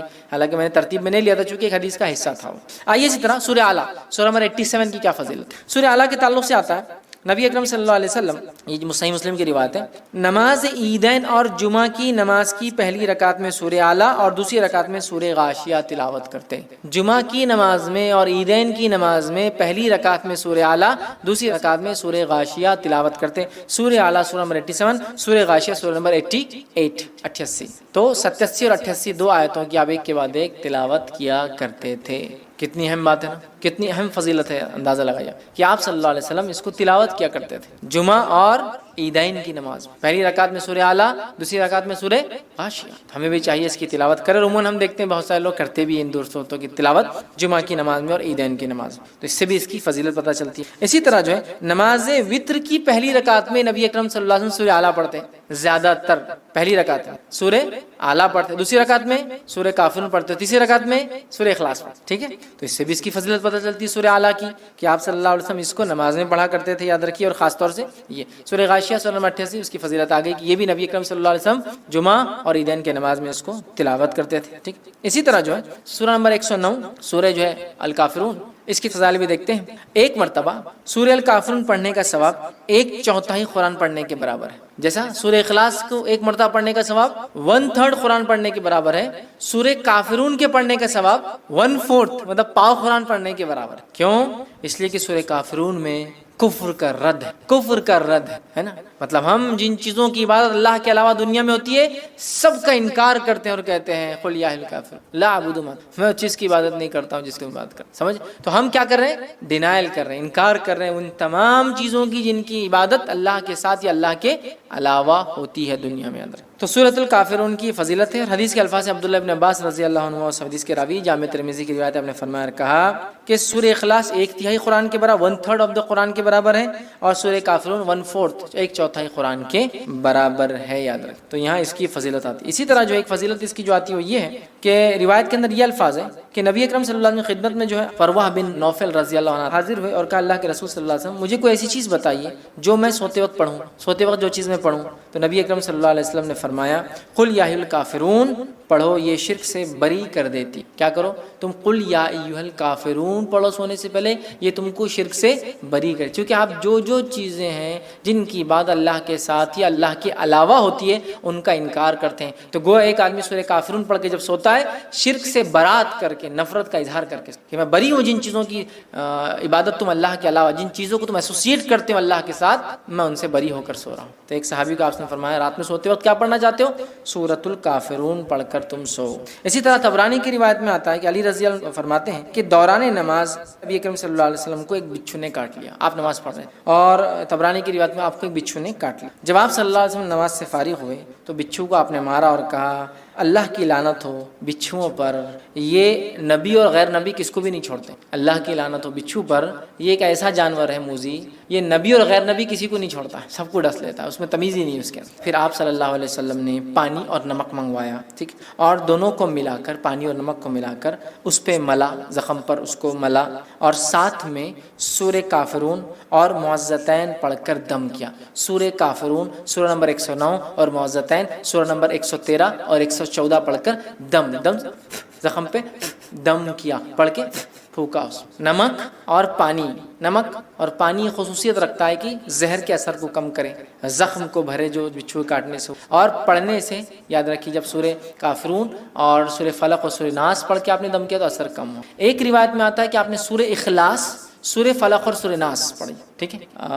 تو اس میں ہم یہ کہہ سکتے ہیں چونکہ دونوں روایتیں صحیح ہیں تو ہو سکتا ہے ایک واقعے پہ آپ نے یہ پڑھا ہو یا ایک واقعے پہ آپ نے یہ پڑھا ہو، اللہ عالم جو بھی ہو، چونکہ ایک روایت میں اخلاص اور معوذتین اور ایک میں کافرون اور معوذتین کے الفاظ بہرحال آتے ہیں، ٹھیک۔ اسی طرح جو ہے جامع ترمذی کی روایت ہے بیت اللہ شریف کا طواف کرنے کے بعد 2 رکعت نماز سے پہلے نبی اکرم صلی اللہ علیہ وسلم پہلی رکعت میں سورہ کافرون اور دوسری میں سورہ اخلاص پڑھتے ہیں۔ طواف کر لیا آپ نے، پھر آپ مقام ابراہیم کے پاس جاتے ہیں جو 2 رکعت پڑھتے ہیں، تو نبی اکرم صلی اللہ علیہ وسلم کا طریقہ رہا سننا، ضروری نہیں کسی کو نہ یاد ہو تو کوئی مسئلہ نہیں، پہلی رکعت میں سورہ کافرون اور دوسری رکعت میں سورہ اخلاص آپ پڑھا کرتے تھے، ٹھیک ہے۔ تو اس سے بھی پتہ چلتا ہے اس کی اہمیت۔ نسائی کی روایت ہے 3 وتر کی نماز میں نبی اکرم صلی اللہ علیہ وسلم پہلی رکعت میں سورہ اعلیٰ 87 سورہ نمبر، دوسری رکعت سورہ کافرون 109 109 اور تیسری رکعت سورہ اخلاص 112 نمبر کا سورہ پڑھا کرتے تھے وتر میں، 3 رکعت وتر جب آپ نماز پڑھتے تھے۔ آئیے آگے بڑھتے ہیں، سورہ نمبر 112 سورہ اخلاص کے فضائل۔ سورہ نمبر 112 سورہ اخلاص ہے، اور میں سمجھتا ہوں اسے کتنے فضائل ہے اسی کوئی انتہا نہیں، اس لیے کہ اس سورت کا نام بتاتا ہے اخلاص۔ اخلاص کا معنی ہوتا ہے پیور، خالص، بغیر ملاوٹ کا۔ اخلاص نے کیا کیا؟ سورۃ الاخلاص نے رب اور رب کیا نہیں ہے اس کو فرق کر دیا، گاڈ کیا ہے اور کیا نہیں ہے اس کو ڈیفرینشیٹ کر دیا. اس لیے اخلاص صاف کر دیا، کلیئر کر دیا، پیور کر دیا، کسی بھی قسم کی ملاوٹ باقی نہ کی. رب کون ہے اور کیسا ہے؟ اخلاص، الاخلاص، سورۃ الاخلاص. خالص کا بولتے ہیں نا، خالص سونا، خالص دودھ، ہے نا، مطلب پیور گولڈ، پیور ملک، خالص، ساری گندگیوں سے، برائی سے، کمزوریوں سے پاک، عیب سے پاک. ٹھیک. سورۃ الاخلاص، سورۃ الاخلاص. سورہ اخلاص پڑھنے والوں سے اللہ تعالیٰ جو ہے محبت فرماتا ہے. سورہ اخلاص جو لوگ پڑھتے ہیں اللہ تعالیٰ ان سے محبت فرماتا ہے.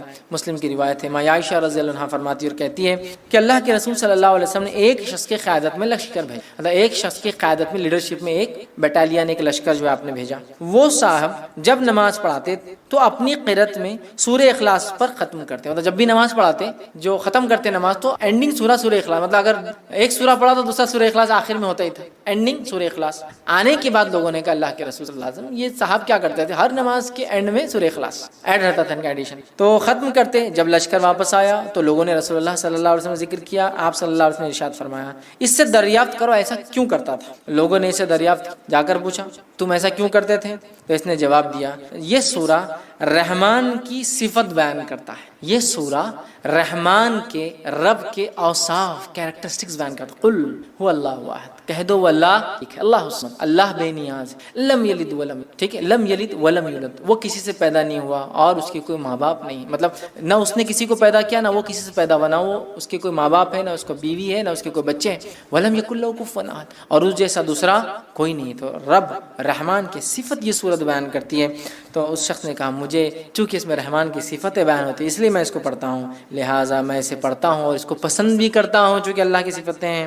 یہ سن کر رسول اللہ صلی اللہ علیہ وسلم نے فرمایا اسے جا کر بتا دو کہ اللہ تعالیٰ بھی اس سے محبت کرتا ہے، چونکہ وہ رحمان کی صفتوں کی وجہ سے سورہ اخلاص پڑھتا ہے، اللہ تعالیٰ بھی اس سے جو ہے محبت کرتا ہے. ٹھیک ہے. اسی طرح جو ہے ایک مرتبہ سورہ اخلاص پڑھنے کا ثواب 1/3 قرآن کے پڑھنے کے برابر ہے، 1/3 قرآن پڑھنے کے برابر ہے. یہ صحیح مسلم کی روایت ہے. 1/3 یاد رکھیں کتنی اہم بات ہے، اس لیے کہ اس میں توحید ہے، توحید بڑی اہم بات ہے. ہم مسلمانوں کو ضرورت ہے اس توحید کو سمجھے، جس توحید کے کلمے کو، جس کو ہم کہیں گے جس توحید کے سورت کو پڑھنے کا ثواب 1/3 قرآن کے برابر ہے، اس توحید کو سمجھیں. ہم توحید کو کبھی نہیں سمجھتے، اللہ ہم پہ رحم کرے، اور شرک میں ہماری زندگیاں گزری چلی. ٹھیک ہے. یہ بڑی خطرناک بات ہے، ہمیں توبہ کرنا چاہیے. تو سورہ اخلاص کی ضرور ہم تفسیر پڑھے، یاد رکھیں. ٹھیک.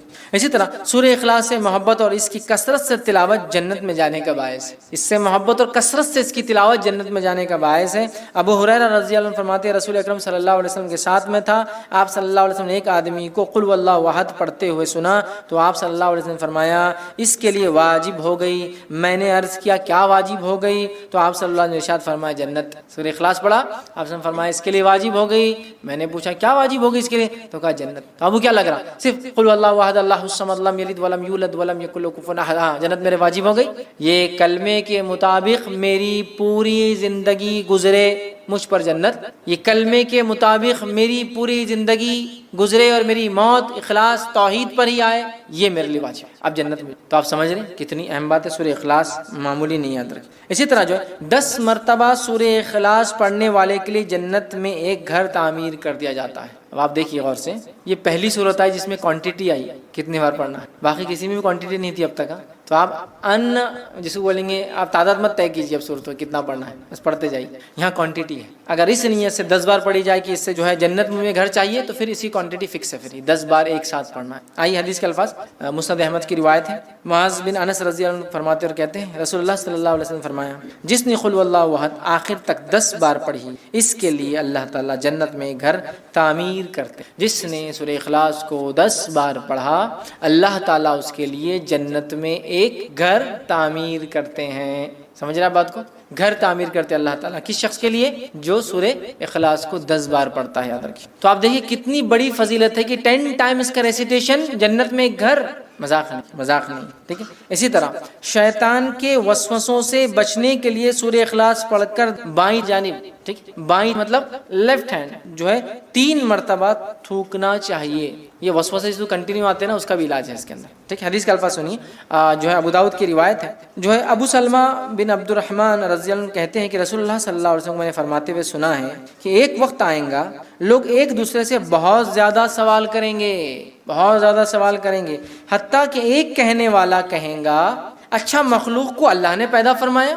ایک آدمی آگے کیا سوال کریں گے؟ اچھا مخلوق کو اللہ نے پیدا کیا تو پھر اللہ کو کس نے پیدا کیا؟ وہ شک ڈال لیں گے. مخلوق کو اللہ نے پیدا کیا تو اللہ کو کس نے پیدا کیا؟ جب لوگ ایسی باتیں کریں گے تو کہنا، جب لوگ ایسی باتیں کریں گے تمہارے سامنے تو تم کیا کہنا؟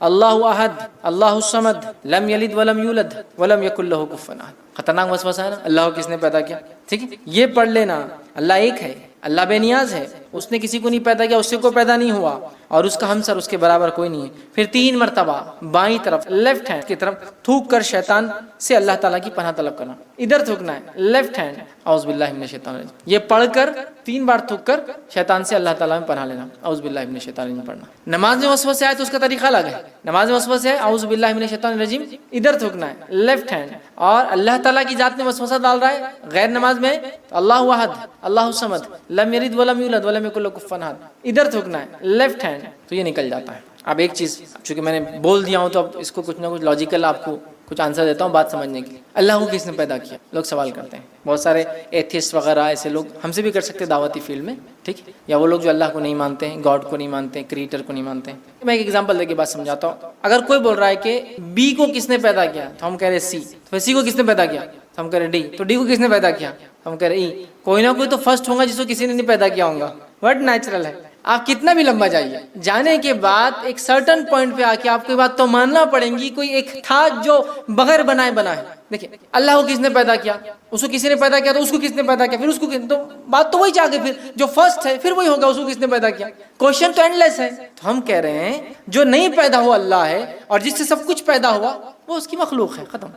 کوئی بتا بی کو کس نے پیدا کیا تو آپ بول رہے نہیں سی تو ہوں گا نا کوئی، تو میں بول رہا سی کو کس نے پیدا کیا تو آپ ڈی ہوں گا. اچھا ڈی کو کس نے کیا تو ای ہوں گا. تو اینڈ لیس چلتی جا رہی بات. تو کوئی نہ کوئی ایک ہے ذات جس سے ابتدا ہونا چاہیے پورے کائنات کی. لیکن اس بات پہ زیادہ غور و فکر نہیں کرنا چاہیے. میں نے صرف لاجیکل آپ کو ریزننگ کے لیے بات کر، فکر کرنا نہیں چاہیے. اور ایسے کبھی خیالات آئے تو اللہ میں پناہ مانگنا چاہیے شیطان مردود سے، اعوذ باللہ من الشیطان. اور طریقہ بھی اب ہم کو پتہ چل گیا. یا ایمان کی کمزوری کی جو دعا ہے وہ بھی آپ پڑھ سکتے کسی بھی چیز میں. رضیت باللہ ربا وبالاسلام دینا وبمحمد نبیا. یہ خاص طور سے ایسے سوال کوئی لائے تو آپ سے فرمایا اللہ احد اللہ الصمد لم یلد ولم یولد ولم یکن کفوا احد، اعوذ باللہ من الشیطان الرجیم. یہ اس کا طریقہ ہے. ختم.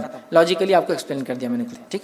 نبی اکرم صلی اللہ علیہ وسلم جب طواف کر لیتے ہیں تو 2 رکعت جو نماز پڑھتے اس کے بعد تو اس میں پہلی رکعت میں کافرون اور دوسری رکعت میں سورہ اخلاص کی آپ صلی اللہ علیہ وسلم جو ہے تلاوت کیا کرتے تھے. اسی طرح آپ جب 3 وتر پڑھتے 3 وتر کے اندر پہلی رکعت میں سورہ اعلیٰ، دوسری رکعت میں سورہ کافرون، تیسری رکعت میں سورہ اخلاص پڑھتے تھے. اسی طرح نماز فجر کی پہلی رکعت میں آپ قل اللہ احد اور دوسری رکعت میں قل یا ایھا الکافرون بھی پڑھا کرتے تھے. شارٹ نماز پڑھتے تھے، یہ لمبی پڑھے تو سورہ اعلیٰ ہے نا، اور دوسری چیز سورہ جمعہ ہے، سورہ منافقون ہے، وہ بہرحال تو آپ پڑھا کرتے تھے. آگے بڑھتے ہیں. سورہ فلق فضیلت یاد رکھ. سورہ فلق آپ دیکھیے ابتدائی سورہ اور آخری صورتوں کی بڑی فضیلت ہے. ابتدائی دیکھیے سورہ فاتحہ، سورہ بقرہ، سورہ آل عمران، اور آخری میں بھی سورہ کافرون، سورہ فلق، سورہ ناس ہے نا، سورہ اخلاص. بہت ان کی فضیلت ہے. لیکن بڑی افسوس کیا تو امت کے ساتھ کیا معلوم، جن کے فضائل ثابت ہیں ان کے کچھ بھی عمل نہیں ہے، اور جن کی ثابت نہیں ہے اس کے ثابت کر کے عمل کرنے پہ تلے ہوئے ہم. کتابیں لکھ دی گئی یہ پڑھے تو یہ ہوتا، کہاں ہے؟ نہیں انہوں نے بولے انہوں نے بولے. ان کے بولنے سے آپ عمل نہیں کر سکتے کوئی چیز. سمجھ رہا؟ فضائل تو ثابت ہونا ضروری ہے. ایسے فضائل ہم دل سے گڑھ دیں گے تو پھر تو پورے دین اور شریعت کو بدل دیں گے تھوڑے دن بعد. سمجھ رہا؟ تو یہ ایسا نہیں ہوتا میرے بھائی، اس کو ثابت ہونا ضروری ہے. ٹھیک. سورہ فلق آئیے کیا فضیلت ہے اس کی. سورہ فلق سورہ نمبر 113. ٹھیک ہے، اس کی کیا فضیلت ہے. سورہ فلق جو ہے بہت زیادہ جو ہے اللہ تعالیٰ کو پسندیدہ سورت ہے. ٹھیک ہے. اس کے تعلق سے نسائی کی روایت ہے. عقبہ بن عامر رضی اللہ عنہ فرماتے اور کہتے ہیں نبی اکرم صلی اللہ علیہ وسلم کی خدمت میں حاضر ہوا تو آپ صلی اللہ علیہ وسلم اونٹنی پر سوار تھے. میں آپ صلی اللہ علیہ وسلم کے قدم مبارک کو میں نے ہاتھ رکھا. ایسا کوئی آدمی اوپر ہوتا ہے آپ ہاتھ رکھ کے بات کرتے ہیں نا، ہاتھ رکھتے ہیں، یہ ہاتھ رکھتے ہیں مانڈی پر. سمجھو کوئی آدمی اوپر بیٹھا ہے آپ جا کے ہاتھ رکھتے ہیں نا، تو وہ بھی نبی اکرم صلی اللہ علیہ وسلم کے پیر پہ انہوں نے ہاتھ رکھا. وہ آپ اوپر تھے نا، ہائٹ پر تھے، تو ہاتھ رکھا اور عرض کیا مجھے سورہ ہود اور سورہ یوسف جو ہے پڑھائیں. یہ 2 صورتیں مجھے اللہ کے رسول آپ پڑھائیے. تو آپ صلی اللہ علیہ وسلم نے ارشاد فرمایا اور کہا اللہ کے نزدیک سورہ فلق سے بہتر سورہ تم کوئی نہیں پڑھ سکتے. مطلب تم سورت پڑھنا چاہ رہے ہو کوئی تو اللہ کے نزدیک سورہ فلق سے بہتر تم کوئی سورت نہیں پڑھ سکتے. قل اعوذ برب الفلق، پناہ مانگ رہے ہیں اللہ میں. ٹھیک ہے، تو تم اس سورت سے بڑھ کر کوئی سورت جو ہے نہیں پڑھ سکتے. مطلب تم مجھ سے چاہ رہے ہو کہ میں تمہیں یہ 2 صورتیں پڑھاؤں، اس سے بہتر ہے تم یہ صورت پڑھو. تو اللہ کے نزدیک یہ صورت بڑی فضیلت کی حامل ہے. ٹھیک ہے. اسی طرح معوذتین مطلب چونکہ سورہ فلق اور سورہ ناس کی فضیلت دونوں ساتھ ساتھ ہی آتی کبھی بھی، اس لیے اب خالی سورہ فلق کی ایک فضیلت الگ سے رکھ دیا میں نے. اب دونوں کی مل کر دیکھتے کیا آتی ہے. 2 صورتیں لاسٹ کی جو جس کو کہیں گے جوڑی ہے صورتوں کی، یہ بہت اہم ہے، بہت اہم. اتنی اہم ہے میں کہہ رہا ہوں نا جس کی کوئی انتہا نہیں. مطلب مصیبت، پریشانی، آندھی طوفان، آفت، بارش، زلزلے، تکلیف، بیماری، کوئی مصیبت پریشانی آئے، کوئی ٹینشن ہو، سب کے لیے ایک ہی حل اور دوا سورہ فلق اور سورہ ناس. اب اگر ہمارے پاس سمجھ لیجیے کوئی آیا اور کہا بہت پریشان ہوں مولوی صاحب کیا کروں، سورہ فلق اور سورہ ناس. اچھا چلو دیکھ لیتے پڑھ کے، نہیں جمتا ہم کو ایسا. نہیں دیکھو اب بہت آپ پریشان ہیں نا تو آپ کیا کرو، سب سے پہلے تو رات میں 12 بجے تک جاگو. یہ نسخہ بہت امپورٹنٹ دکھ رہا. رات میں 12 بجے تک جاگو، پھر رات میں 12 بجے اٹھ کے صورتوں کی 12 نمبر کی آیتیں پڑھنا شروع کر دو. اوہ بہت اہم فضیلت. لیکن جن میں 12 آیتیں نہیں، جنہیں 12 نہیں چھوڑ دو، جس میں 12 وہ پڑھتے. پھر اس کے بعد ان کو 11 بار پڑھو، 12 نمبر کی آیت. بہت اہم دکھ رہا نہیں. اس کے بعد یہ کرو وہ کرو فلاں کرو فلاں. جاتے جاتے یتیم والے کے ڈبے میں پیسہ ڈالتے، جاتے جاتے جو میں تو کچھ نہیں لیتا وہ اس کے لیے 11,000 ڈال دو، اس سے کام بن جائے گا، چل جاؤ. یہ بات اچھا لگا پڑھ کے 12 نمبر کی آیت، بہت سکون ہوا اور کام ہوتے ہوئے لگ رہا. 1 مہینہ ہو گیا، کام ہوا نہیں ہوا، لیکن لگ رہا ہوتے ہوئے. نہیں ہوگا کبھی زندگی میں. سورہ فلق سورہ ناس پڑھ لیجیے. آپ کو پریشانی، مصیبت، پریشانی، تکلیف، دکھ، بیماری، آپریشن، اچھا اتنا ہی کیا مطلب جو ہے وہ ماننا نہیں ہے، جو نہیں ہے اس کو منوا کے عمل کر کے تکلیف اٹھا کے مشقت کر کے. تو وہ بات ہم کو سمجھ میں بہت جلدی ہے. آپ کو مصیبت ہے آپ فلاں کیجیے، آپ کو یہ ہے بھائی ہے آسان ہے، لیکن پھر اثر کیوں نہیں ہوتا ہم کو؟ ہم اب جتنا بول رہے ہیں آپ سورہ فاتحہ سورہ فلق روز پڑھ رہے ہیں. وہ ایمان، وہ بلیف، وہ یقین، وہ امید، وہ اس کے معنی اور مفہوم پہ غور کرنا اور پھر وہ لو لگا کر وہ کرنا اور یہ صورتوں کو پھر پڑھنا، پھر اللہ تعالیٰ سے مانگنا اور یہ اعتماد کر لینا کہ اس کے علاوہ کچھ نہیں، یہی ذریعہ تھا جو میں نے اپنا لیا. اثرات آپ کو نظر آئیں. سب کر لیے، یہ بھی کر کے دیکھ لیتے ہیں، معاملہ فنی. اس لیے کہ اب قرآن اور اس کی باتیں یا اللہ کے رسول کی زبان نکلی باتیں یہ ایک دیکھ لیتے نہیں، یہی ہے. اثرات دیکھیں، اثرات دیکھیں. آئیے معوذتین، سورہ فلق سورہ ناس کو معوذتین کہتے ہیں. ٹھیک. اللہ تعالیٰ کی پناہ طلب کرنے کے لیے معوذتین سے بہتر کوئی سورہ نہیں ہے. معوذتین آفات آسمانی، آسمانی آفتیں کیا کیا ہو سکتی ہے، جو بھی آسمان سے آتی. آفت آسمانی مثلا طوفان، زلزلہ، سیلاب، قحط سالی، آندھی، سالہ باری، برف، اولے پڑتے ہیں وغیرہ بھی اللہ کی پناہ مہیا کراتی ہے. حدیث کا الفاظ سنیے. عقبہ بن عامر رضی اللہ عنہ فرماتے اور کہتے ہیں، یہ ابو داؤد کی روایت، آپ نے فرمایا کہ میں جو ہے جحفہ ایک جگہ کا نام ہے اور ابوا دوسری جگہ کا نام ہے، جحفہ اور ابوا کے درمیان ہم رسول اللہ صلی اللہ علیہ وسلم کے ساتھ جا رہے تھے. اچانک ہمیں آندھی اور شدید تاریکی نے آ لے گا. آندھی، آپ نے کبھی سینڈ اسٹارم دیکھا ہے؟ ایسا اندھیرا ہوتا ہے کہ رات کا اندھیرا بھی پھیکا پڑتا ہے اس کا. تو وہ آندھی آئی اور اندھیرا تاریک. تو فرماتے آندھی اور شدید تاریکی نے آ لیا. رسول اکرم صلی اللہ علیہ وسلم نے معوذتین کے ساتھ اللہ کی پناہ مانگنا شروع کر دی. آندھی ہے، معوذتین، قل اعوذ برب الفلق، قل اعوذ برب الناس آپ نے پڑھنا شروع کر دیا اور فرمایا اے عقبہ ان 2 صورتوں کے ذریعے اللہ کی پناہ مانگو. کسی پناہ مانگنے والے کے لیے ان سے بہتر کوئی صورت نہیں ہے. کسی پناہ مانگنے والوں کے لیے اس سے بہتر کچھ نہیں ہے. آندھی، طوفان، مصیبت، بیماری، پریشانی، کچھ بھی، دکھ، درد، ٹینشن، ڈپریشن، قل اعوذ برب الناس ملک الناس الہ، مطلب سورہ فلق اور سورہ ناس کی آپ تلاوت کی. قل اعوذ برب الفلق من شر ما خلق. ان دونوں صورتوں میں تمام چیزوں سے آپ کو پناہ. سبحان اللہ، تمام. ٹھیک. اسی طرح جو ایک روایت میں آتا ہے رسول اکرم صلی اللہ علیہ وسلم سونے سے پہلے اور جاگنے کے بعد معوذتین کو پڑھا کرتے. سونے سے پہلے، جاگنے کے بعد، سمجھے؟ لیکن یہ ہم کو جان پہ آتا ہے. سونے سے یاد نہیں رہتا، سونے کے بعد یاد نہیں. ہاں دوا کھاؤ والا ڈاکٹر تو سونے سے پہلے جاگنے کے بعد اٹھتے ہی سوتے تھے لے کے گولی لے کے سورے اٹھتے ہی کہ ڈاکٹر نے بولا ایسے فائدہ ہے. ٹھیک ہے، لینا چاہیے. اگر جسم کو کوئی دوا سے فائدہ ہے تو لیجیے. سوال یہ ہے روحانی غذا کب گین کریں گے؟ سونے سے پہلے پڑھتے اور اٹھتے ہی آپ پڑھتے. الفاظ سنیے ذرا. نسائی کی روایت ہے عقبہ بن عامر اور معوذتین کی روایتیں جتنی ہیں تقریباً میں راوی عقبہ بن عامر رضی اللہ عنہ ہیں. مختلف دور میں انہوں نے روایت کیا، مختلف. کبھی وہاں مقام پہ کر رہے ہیں بیچ میں، تو کبھی مسجد میں کر رہے ہیں، کبھی مسجد کے باہر، کبھی آپ گھر میں. انہوں نے ہی کیا، لیکن اکثر روایتیں انہی سے. عقبہ بن عامر رضی اللہ عنہ کہتے ہیں اور فرماتے رسول اللہ صلی اللہ علیہ وسلم نے فرمایا کیا میں تجھے 2 ایسی صورتیں نہ سکھاؤں ہوں جو سب صورتوں سے بہتر ہے جنہیں لوگ پڑھتے ہیں۔ پھر آپ صلی اللہ علیہ وسلم نے مجھے قل اعوذ برب الفلق قل اعوذ برب الناس پڑھائی، اتنے میں نماز کھڑی ہو گئی۔ آپ صلی اللہ علیہ وسلم آگے بڑھے، نماز پڑھائی جن میں آپ صلی اللہ علیہ وسلم یہی دو صورتیں قل اعوذ برب الفلق قل اعوذ برب الناس پڑھی۔ پھر آپ صلی اللہ علیہ وسلم میرے پاس سے گزرے تو فرمایا اے عقبہ ان صورتوں کی اہمیت سمجھ پائے ہو یا نہیں؟ پھر آپ صلی اللہ علیہ وسلم نے فرمایا جب بھی سونے لگو تو یہ دونوں صورتیں پڑھو اور جب جاگو تب بھی یہ دونوں صورتیں پڑھ لیا کرو۔ اہمیت سمجھائی، کہا کہ اس سے بہتر صورت جو لوگ پڑھتے ہیں اس سے بہتر کچھ بھی نہیں ہے۔ نماز بھی پڑھائی تو یہی دو صورتیں پڑھائی۔ پھر کہا عقبہ سمجھے ہو کیا نہیں اس کی اہمیت کیا ہے ان دو صورتوں کی؟ جب بھی سویا کرو تو یہی پڑھ کے سویا کرو اور جب بھی جاگا کرو تو یہی پڑھ کے جاگا۔ کتنی فضیلت سبحان اللہ۔ آئیے تیسری، رسول اللہ صلی اللہ علیہ وسلم نے ہر نماز کے بعد معوذتین پڑھنے کا حکم دیا ہے نا۔ نسائی کی روایت، نبی اکرم صلی اللہ علیہ وسلم جب نماز پڑھتے کئی چیزیں پڑھتے، ان میں سورہ فلق اور سورہ ناس بھی شامل ہیں۔ اس کی جو فضائل پتہ چلتے اس میں سے ایک فضیلت یہ ہے انسانوں کی نظر بد، جنوں کی نظر مطلب جنوں کی نظر بد، شیاطین کا اثر مثلا جادو یا جنوں کا سایہ آصف جس کو کہتے ہیں، وسوسے، حسد، شیطانی خیالات وغیرہ سب سے بچنے کا حل معوذتین۔ شیطانی خیالات، وسوسے، برے خیالات، جادو، جن، اثرات، یہ وہ، نظر بد، کچھ بھی ہے سب کا علاج یہ۔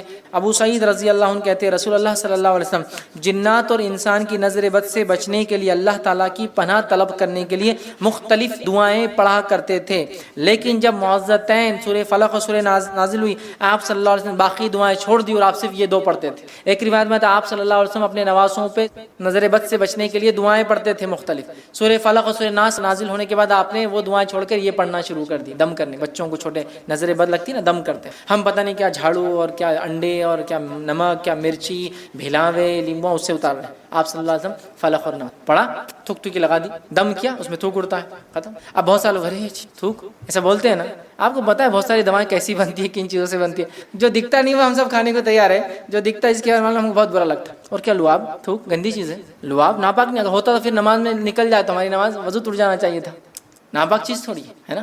ہوتا ہے نا بہت سارے لوگ تھوک اڑ گیا تو ایسا لڑتے کہ ایسا اس کی عزت چلے گی زندگی بھر کے، کوئی ایسی اڑا دیا اس نے سلفیورک ہے نا کہ اس کا آنکھ جل گیا، جسم ہو گیا، اتنا غصہ کرتا اڑ گیا یار، سوری چلو معاف کر دو یار، ایک دوسرے کو سامنے والا ہی معافی مانگ لے، پوچھ بھی دے گا ضرورت پڑے تو نہیں بھائی صاحب غلطی ہوئی، بٹ وہ ناپاک نہیں جس سے آپ کا جسم ناپاک ہو گیا یا آپ کو غسل لینے کی ضرورت ہے یا آپ کو جا کے وضو، یہ اتنا کوئی سیریس کیس نہیں، ہو جاتا ہے، سمجھ رہے بات کو؟ ہوتا ہے نا کوئی آدمی نے پانی پی لیا تو میں اس کا منہ کا نہیں پیتا، جو منہ سے کیا تھوکی ہے نا، ناپاک چیز، سمجھنے کی ضرورت ہے بہرحال۔ تو تھک تھک دم کرتے یاد رکھیے، ٹھیک۔ تو نظر سے بچنے کے لیے پہلے بہت ساری پڑھتے، لیکن جب یہ دو صورتیں نازل ہو گئی تو آپ نے وہ دعائیں چھوڑ دی۔ اسی طرح رسول اللہ صلی اللہ علیہ وسلم جادو کیا گیا تو جبرائیل علیہ السلام نے آپ کو معوذتین پڑھنے کی ہدایت دی، جسے پڑھنے کے بعد رسول اکرم صلی اللہ علیہ وسلم مکمل اثر اور شفا ہوئی۔ اسی طرح معوذتین جادو کے اثر زائل کرنے کے لیے سب سے بہترین اور سب سے مؤثر دعا ہے جو ہم لوگ کر سکتے ہیں۔ اسی طرح مرض الموت میں معوذتین پڑھ کر دم کرنے سے جھانکنے کی تکلیف بھی کم ہوتی ہے۔ اسی طرح بخار کی تیزی ہونے پر بھی یہ پڑھ کر دم کیا جا سکتا ہے۔ اسی طرح بچھو کے کاٹنے پہ یا زہریلی چیز کے کاٹنے پر بھی اس کو پڑھ کر دم کیا جا سکتا ہے۔ آندھی طوفان بارش کے لیے بھی اس کو پڑھا، ذہنی ٹینشن پریشانی کے لیے بھی پڑھا جا سکتا ہے۔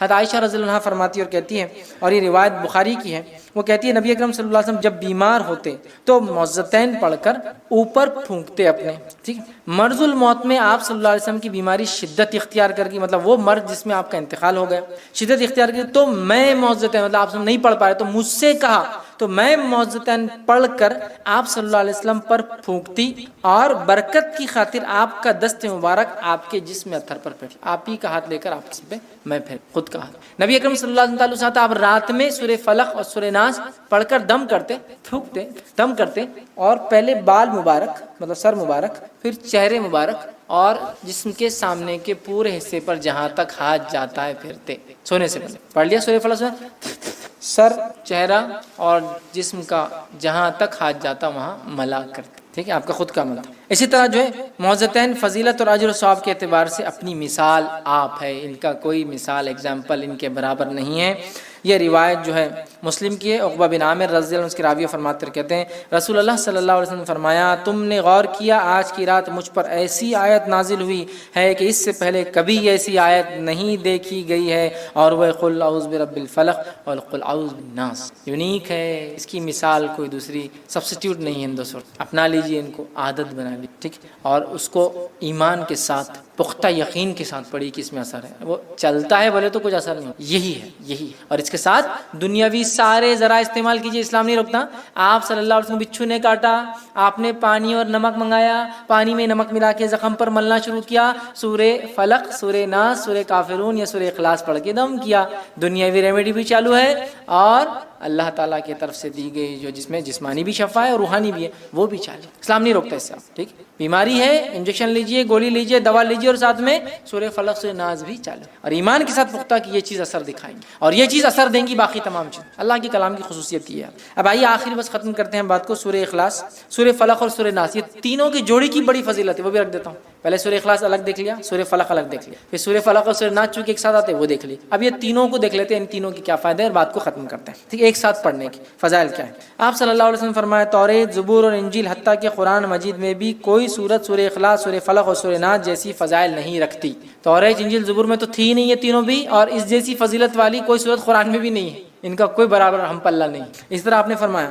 صحابہ کو روزانہ رات سوتے وقت سورہ اخلاص، سورہ فلق اور سورہ ناس پڑھنے کی تاکید کی۔ آئیے حدیث کے الفاظ اس طرح سے، یہ مسند احمد کی روایت ہے۔ عقبہ بن عامر رضی اللہ عنہ فرماتے اور کہتے ہیں نبی اکرم صلی اللہ علیہ وسلم سے ملا تو آپ صلی اللہ علیہ وسلم فرمایا اے عقبہ، جو قطع رحمی کرے اس سے تو صلہ رحمی کر، جو تجھے محروم رکھے تو اسے عطا کر، جو تجھ پر ظلم کرے تو اسے معاف کر دے۔ عقبہ بن عامر رضی اللہ عنہ کہتے ہیں میں دوبارہ آپ صلی اللہ علیہ وسلم خدمت میں حاضر ہوا تو آپ صلی اللہ علیہ وسلم فرمایا عقبہ اپنی زبان کو روک، اپنے گناہوں پر آنسو بہا، اپنے گھر میں بیٹھا رہیں۔ عقبہ بن عامر رضی اللہ عنہ کہتے ہیں میں پھر آپ صلی اللہ علیہ وسلم کی خدمت میں حاضر ہوا، آپ صلی اللہ علیہ وسلم فرمایا اے عقبہ، کیا میں تجھے ایسی صورت نہ سکھاؤں کہ اس جیسی صورت نہ توریت، نہ انجیل، نہ زبور میں جو ہے نازل ہوئی اور نہ ہی قرآن میں ہوئی؟ سن، تجھ پر کوئی ایسی رات نہ گزرنے پائے جس میں تو 3 صورتیں نہ پڑھے، کوئی رات ایسی نہیں گزرنا جس میں یہ 3 صورتیں تو نے نہ پڑھی ہو۔ کون کون سی؟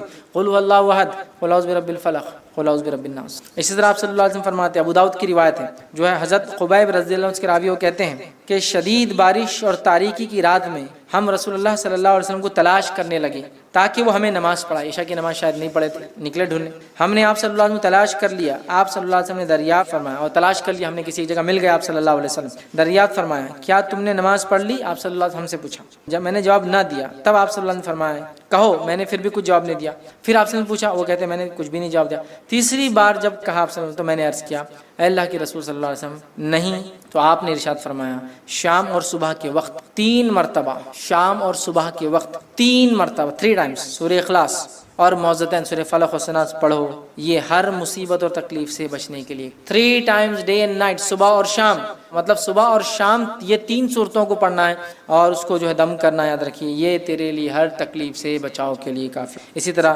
رات سونے سے قبل سورہ اخلاص، سورہ فلق و ناس پڑھنا اور دونوں ہتھیلیوں پہ تھوکنا اور سارے جسم پر پھیرنا مسنون ہے۔ بخاری کی روایت ہے، عائشہ رضی اللہ عنہا فرماتی ہے نبی اکرم صلی اللہ علیہ وسلم رات کے وقت جب سونے کے لیے بستر پر تشریف لاتے تو اپنی دونوں ہتھیلیوں کو اکٹھا کرتے، ان پر پھونک مارتے، قل اللہ احد، قل اعوذ برب الفلق، قل اعوذ برب الناس پڑھتے، پھر اپنے جسم مبارک پر جہاں ہو سکتا دونوں ہتھیلیاں پھیرتے، پہلے سر مبارک پر، پھر چہرے مبارک پر، پھر سامنے بدن پر پھیرتے، اور آپ صلی اللہ علیہ وسلم یہ عمل 3 مرتبہ کرتے سونے سے پہلے 3 ٹائمز، صبح اور شام 3 وقت کرنا ہے، سونے سے پہلے 3 وقت کرنا ہے، مطلب تھوک کر 3 بار جو ہے اس کو ملنا، آپ صلی اللہ علیہ وسلم یہ عمل 3 بار کرتے ہیں، ٹھیک ہے۔ اور تمام قسم کے شیطانی شر، فتنوں، وسوسے اور دیگر مصائب اور آلام سے اللہ کی پناہ طلب کرنے کے لیے سورہ اخلاص اور سورہ فلق اور سورہ ناس یہ بہترین صورتیں ہیں، یاد رکھیں۔ تو ان صورتوں کی بڑی فضیلت ہے، یہ وہ چند صورتیں تھیں جو قرآنی صورتیں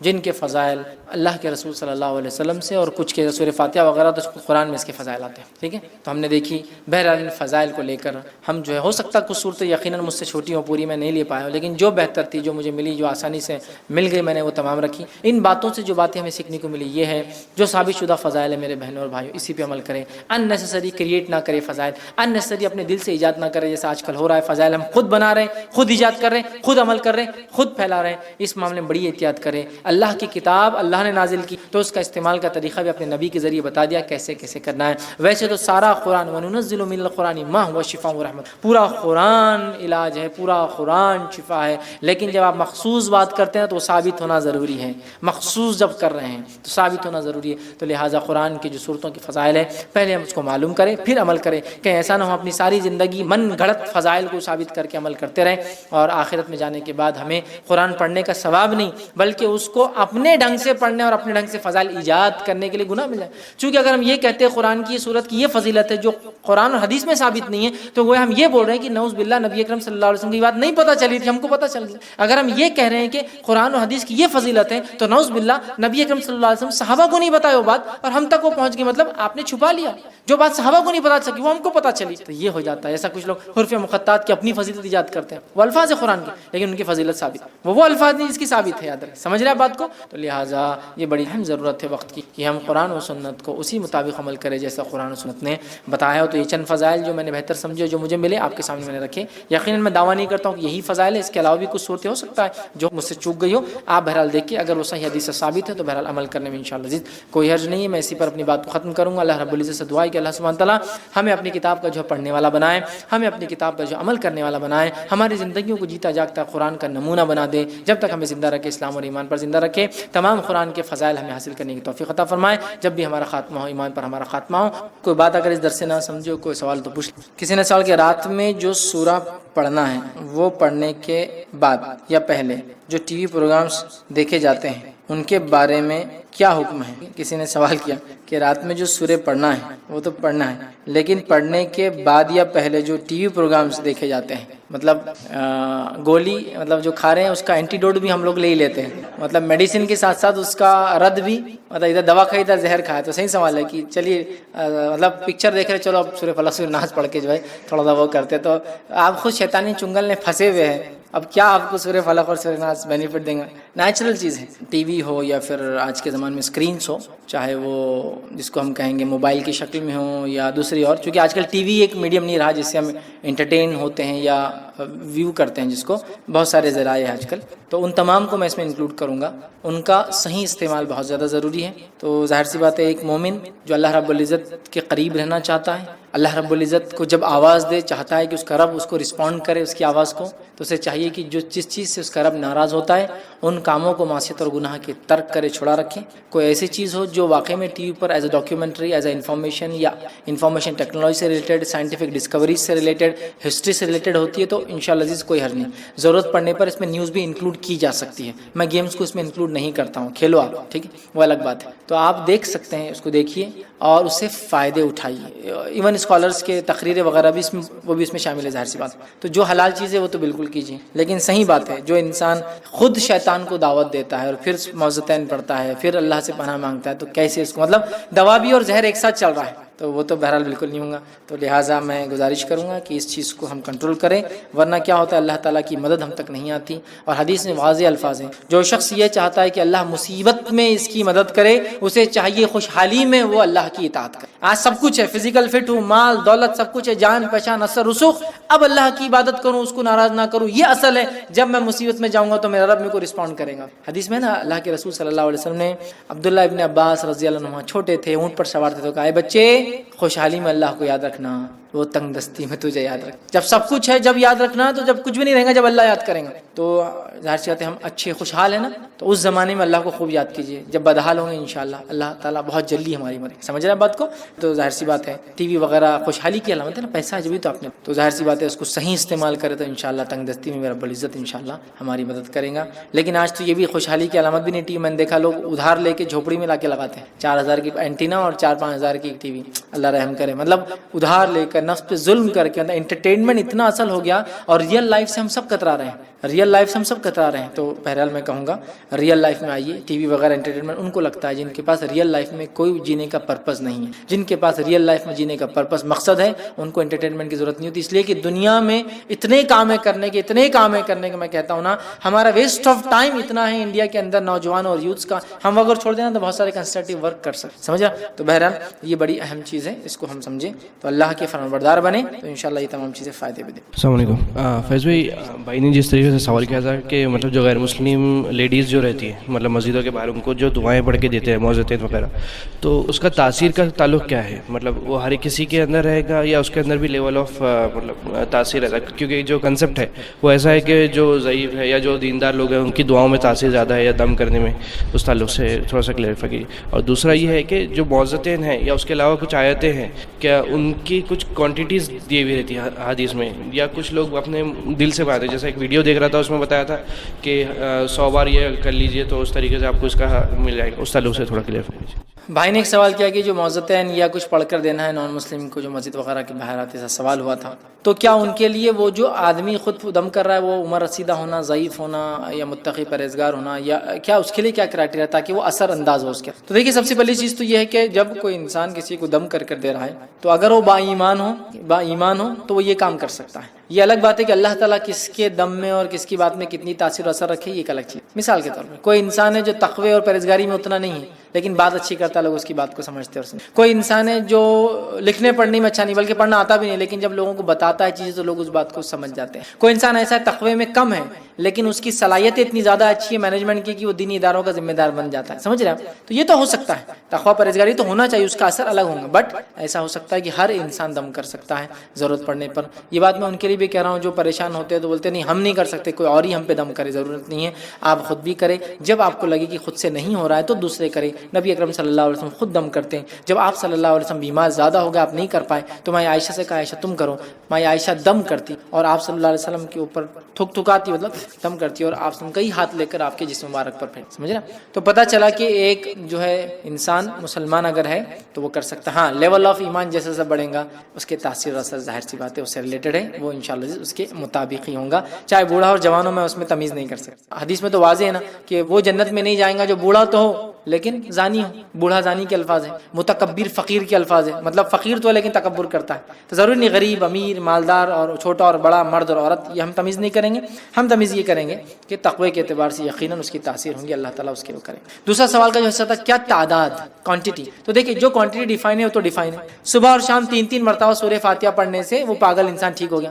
3 کے الفاظ ہیں، 3 بار، صحابہ نے 3 صبح 3 شام 3 اور تھکا اس میں۔ اسی طرح سورہ اخلاص کو 10 بار پڑھے تو جنت میں گھر بن جاتا ہے، کوانٹٹی ڈیفائنڈ ہے۔ اسی طرح سورہ اخلاص، سورہ فلق اور سورہ ناس کو صبح اور شام 3 مرتبہ دم کیا جائے تو مرگی بیماری، ذہنی بیماریوں سے، پریشانی سے انسان محفوظ رہتا ہے۔ تو دیکھیں یہاں کوانٹٹیز ڈیفائنڈ ہے۔ جو شخص صبح اور شام 10 مرتبہ اللہ کے رسول صلی اللہ علیہ وسلم درود بھیجے تو اس کے 10 مرتبے بڑھ جاتے ہیں، 10 مقام بڑھ جاتے ہیں، 10 گناہ معاف ہو جاتے ہیں، اس حدیث میں واضح ہے۔ تو یہ تمام چیزیں جو بتائی گئی ہیں وہ واضح ہے۔ جو شخص ہر نماز کے بعد 33 بار سبحان اللہ، 33 بار الحمدللہ اور 33 بار اللہ اکبر کہہ کر آخر میں کہے لا الہ الا اللہ وحدہ لا شریک لہ لہ الملک ولہ الحمد وہو علی کل شیء قدیر، تو اس کو 1000 نیکیاں مل جاتی ہے، اتنے درجے بڑھ جاتے ہیں، اور اس سے اچھا کوئی انسان نہیں ہوتا سوائے وہ جو اس سے زیادہ پڑھتا ہو۔ تو یہاں بھی ڈیفائن ہے 100۔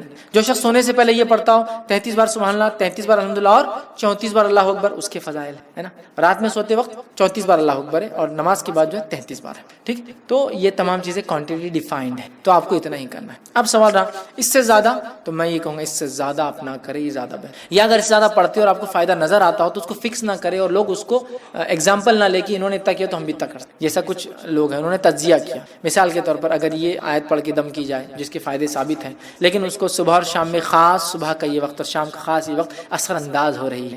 حدیث میں صبح اور شام، تو صبح کی ابتدا اور اس کی ایک انتہا ہے نا، پھر دوپہر چالو ہو جاتی ہے، اور شام کی ابتدا اور انتہا ہے نا، تو لوگ اس میں ٹیسٹ کر رہے ہیں کہ یہ کب زیادہ اثر انداز ہو رہا ہے۔ شام بولے تو بالکل مغرب جب ہو رہی ہے نا، اور اسی وقت شیاطین نکلتے ہیں باہر تکلیف دینے کے لیے، تو تب زیادہ اثر، آدھی رات کو، تو یہ تو ایک الگ چیز ہے۔ رات میں پڑھنا تو کب پڑھنا یہ ایک الگ بات ہے۔ تجزیہ کر کے کچھ وہ کرے کہ ہاں اس میں یہ فائدہ ہو رہا ہے، دم کرنا ثابت ہے تو دم ایسا کرنے سے یہ فائدہ ہو رہا ہے، ٹھیک ہے۔ دم میں اگر ترتیب سر سے لے کر پیر اس طرح کیے جائے تو یہ فائدہ ہے، تو یہ تجزیہ ہے۔ تو ایسے تجزیوں میں کچھ مل رہا ہے تو علماء لکھتے ہیں اس پہ عمل کرنے میں کوئی حرج نہیں، لیکن اس کو سنت نہیں سمجھا جائے گا اور اس کو لوگ اپنے لیے اگزامپل نہیں لیں گے۔ جیسا کہ کچھ شیوخ کے، کچھ بڑے بڑے سلف کے علماء کی مثالیں آتی ہیں کہ بیمار ہو گئے تو کسی نے زمزم پر دم کیا اور جسم پر لگایا اور فائدہ ہوا۔ زمزم تو ویسے جس نیت سے پیا جائے فائدہ ہے، زمزم میں شفا ہے، آپ سر پہ ڈالتے تھے تو انہوں نے کچھ دم کر کے لگایا اور فائدہ، لیکن ہم اس چیز کو ایگزامپل نہیں لیں گے اتنے بار دم کریں گے تو ہم کو فائدہ ہوگا۔ ہم یہ کہیں گے ہوا ان کو فائدہ، ٹھیک ہے، ان کا اپنا تجزیہ بولتے ہیں اس کو، انہوں نے تجربہ کیا اور ان کو فائدے نظر آئے۔ جیسے کہ حدیث میں آتا ہے اذان دینے سے شیطان بھاگ جاتا ہے۔ کچھ لوگوں نے جب اس حدیث کو لیا تو کہا کہ اذان دینے سے شیطان بھاگ جاتا ہے، تو جس انسان کے اندر اگر شیطان گھسا ہوا ہو تو اذان دینے سے وہ بھی بھاگنا چاہیے. جب اذان دی گئی تو واقعی میں تڑپ اٹھ کی آواز میں, سمجھ رہے آپ؟ تو آپ کو بولیں گے نہیں اذان دینا جس میں جن حاوی ہے جس پر ثابت ہے کہ حدیث سے نہیں, لیکن جنرل ٹرمز میں حدیث سے یہ ثابت ہے کہ شیطان بھاگتا, ابھی اس کی آنکھ میں کیا ہے؟ شیطان, ہم اس کو بھگانا چاہیں. اگر میں بولوں کہ شیطان کو بھگانے یہ ٹائم پہ دینا, ایسی اذان دینا, اتنے بار دینا, تو میں بہت بڑی بدعت کر رہا ہوں. لیکن ایک جنرل متن سے لے کے میں اذان دے رہا ہوں, ایک بار دینے سے اثر ہو رہا ٹھیک, نہیں تو 1 سے 2 بار 3 بار, لیکن وہ ایک جنرل چیز ہے, اس کو میں سنت نہیں سمجھتا ہوں اور تجزیے کے مطابق کہہ رہا ہوں اس کے فائدے ہو رہے ہیں, سمجھے نا؟ تو یہ چیز ایک الگ ہے, لیکن اس کو ہم سنت نہیں مانیں گے کبھی بھی, اور یہ نہیں کہیں گے کہ ایسا ہی کرنے سے فائدہ ہے, فائدہ دیکھا گیا. تو اسی لیے میں کہتا ہوں, بہت سی بار لوگ بولتے ہیں یہ آیت پڑھنے کے فائدے, یہ بات ثابت نہیں ہے کیا, پھر بھی پڑھے تو اگر اس کے پڑھنے سے آپ کو فائدہ ہو رہا ہے تو پورا قرآن ہی شفا ہے مومنوں کے لیے. لیکن یہ بات یاد رکھیے, وَنُنَزِّلُ مِنَ الْقُرْآنِ, قرآن میں سے پورا قرآن, حسد, جلن, برائی, بغض, نفاق, اس کا علاج ہے پورا قرآن. لیکن من القرآن, قرآن میں سے کچھ ڈائریکٹ جسمانی شفا بھی, لیکن وہ منل ہے, آپ کو ڈھونڈنا پڑے گا کہاں ہے, کیسے وہ کریں گے. جیسے کہ حدیث میں کیا آتا ہے, کلونجی کے اندر سوائے موت کے سب شفا ہے. اب میرے کو ہڈیوں کی تکلیف ہے, کلونجی روز کھا رہا, فائدہ نہیں ہوگا. کلونجی کو کس چیز سے مکس کیا جائے, کس حالت میں کھایا جائے, کور اتار کے کور نکال کے اس کے آئل سے فائدہ اٹھایا جائے, ڈائریکٹ کلونجی سے اٹھایا جائے. کلونجی کو کس مقدار میں, کتنی کوانٹٹی میں, کیا چیز سے مکس کرنے سے کیا افیکٹ ہوتا ہے, ایک ریسرچ پروسیس ہونا ہے اس میں, جو ہم نے کبھی کیا نہیں. ہم بالکل من ہونان اس حدیث کو مانتے ہیں, اگر ہے فائدہ تو ہے, یہ ہمارا ایمان ہے. حدیث میں الفاظ کیا تھے, اگر کھانے کی چیز میں مکھی گر جائے تو کیا کرو, پورا ڈبا دو اور نکال کے پھینک. کیوں؟ آپ نے فرمایا ایک پر میں مکھی کی اگر بیماری ہے تو دوسرے میں اللہ نے شفا اینٹیڈوٹ رکھا ہے, اور سائنٹیفکلی یہ پروفڈ ہے کہ پورے ریسرچ آپ پڑھ لیجئے مکھی کے دونوں کے پروں کی. ایک زمانہ تھا لوگوں نے کہا داڑھی سے کیا ہوتا ہے, بیکٹیریل انفیکشن ہوتا ہے. یہ ریسرچ صحیح تھی, بیکٹیریا جمع ہوتے ہیں. لیٹسٹ ریسرچ یہ کہتی ہے وہ اینٹی بیکٹیریا ہو جاتے ہو جمع ہو کے, بلکہ آپ کی بہت ساری بیماریوں کا علاج پیدا کرنا شروع کرے داڑھی. معلوم پوری ریسرچ آئی تھی, آپ دیکھیے ٹائمز آف انڈیا نے بہت ہائی لائٹ کیا تھا اس کو. اس میں بیکٹیریا پیدا ہوتے ہیں, بٹ وہ ایسے بیکٹیریا ہوتے ہیں جو اینٹی بیکٹیریل لوگ جو آپ کی میڈیسن کرتی ہے وہ شروع کر دیتے ہیں. آپ سمجھ رہے, سبحان اللہ. تو یہ ایک الگ چیز ہے, مطلب اس کو سمجھنا پڑے گا. تجزیہ, ایکسپیریمنٹ, ٹھیک ہے.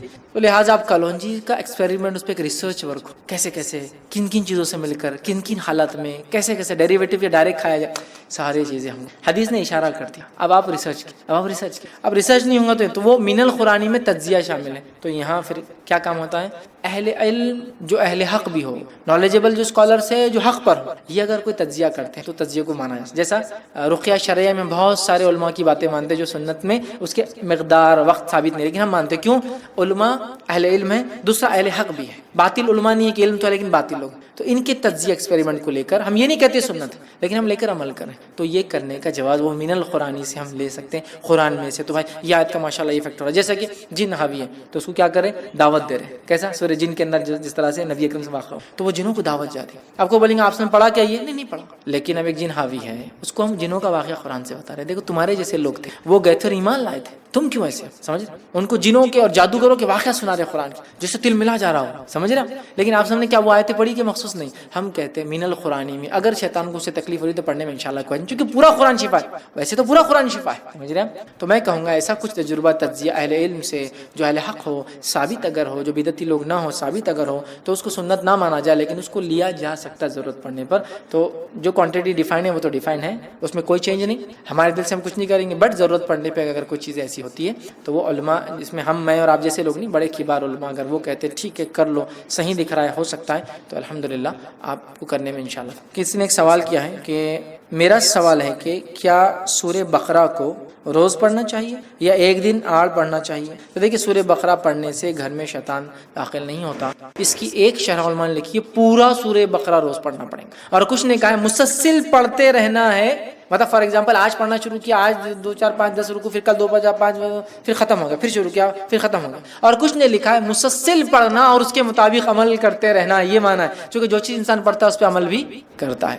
حضرت ابوبکر رضی اللہ عنہ کا قول جو ہے وہ کہتے ہیں کہ سورہ بقرہ مجھے یاد نہیں. تو کیا آپ کو ایسا لگتا ہے واقعی حضرت ابوبکر کا حافظہ کمزور ہوگا, یاد نہیں ہو رہی سورہ بقرہ؟ نہیں, مطلب یہ اس میں اتنے احکامات ہیں, میں آگے ہی نہیں بڑھ پا رہا ہوں. صحابہ عمل کرتے تھے نا جیسے جیسے پڑھتے تھے, تو میں یاد ہی نہیں کرتا, چونکہ علماء لکھتے ہیں اس میں 1000 احکامات, 1000. اس کا مطلب یہ پڑھو بھی عمل بھی کرو. جب زندگی میں اسلام آ جائے گا سورہ بقرہ سے تو شیطان کو آپ جگہ ہی نہیں دے رہے نا. بٹ آپ پڑھ کے دم بھی کر سکتے. تو آپ کو کچھ علماء نے کہا روز, کچھ نے کہا مسلسل ایک سائیکل چل رہی ہے, اور کچھ نے کہا اس کا معنی ہے پڑھو اور عمل میں لاؤ, یہ اس کا اصل معنی ہے. بہرحال تینوں بھی معنی لے لیجیے آپ. روز بھی پڑھ سکتے تو پڑھیے, روز نہیں پڑھ سکتے تو کچھ پارٹ روز کنٹینیو چالو رکھیے, اور اس کے ساتھ ساتھ اس پہ اپنی زندگی کو ڈھالنے کی کوشش کریں. انشاءاللہ یہ اس کا معنی ہو سکتا ہے.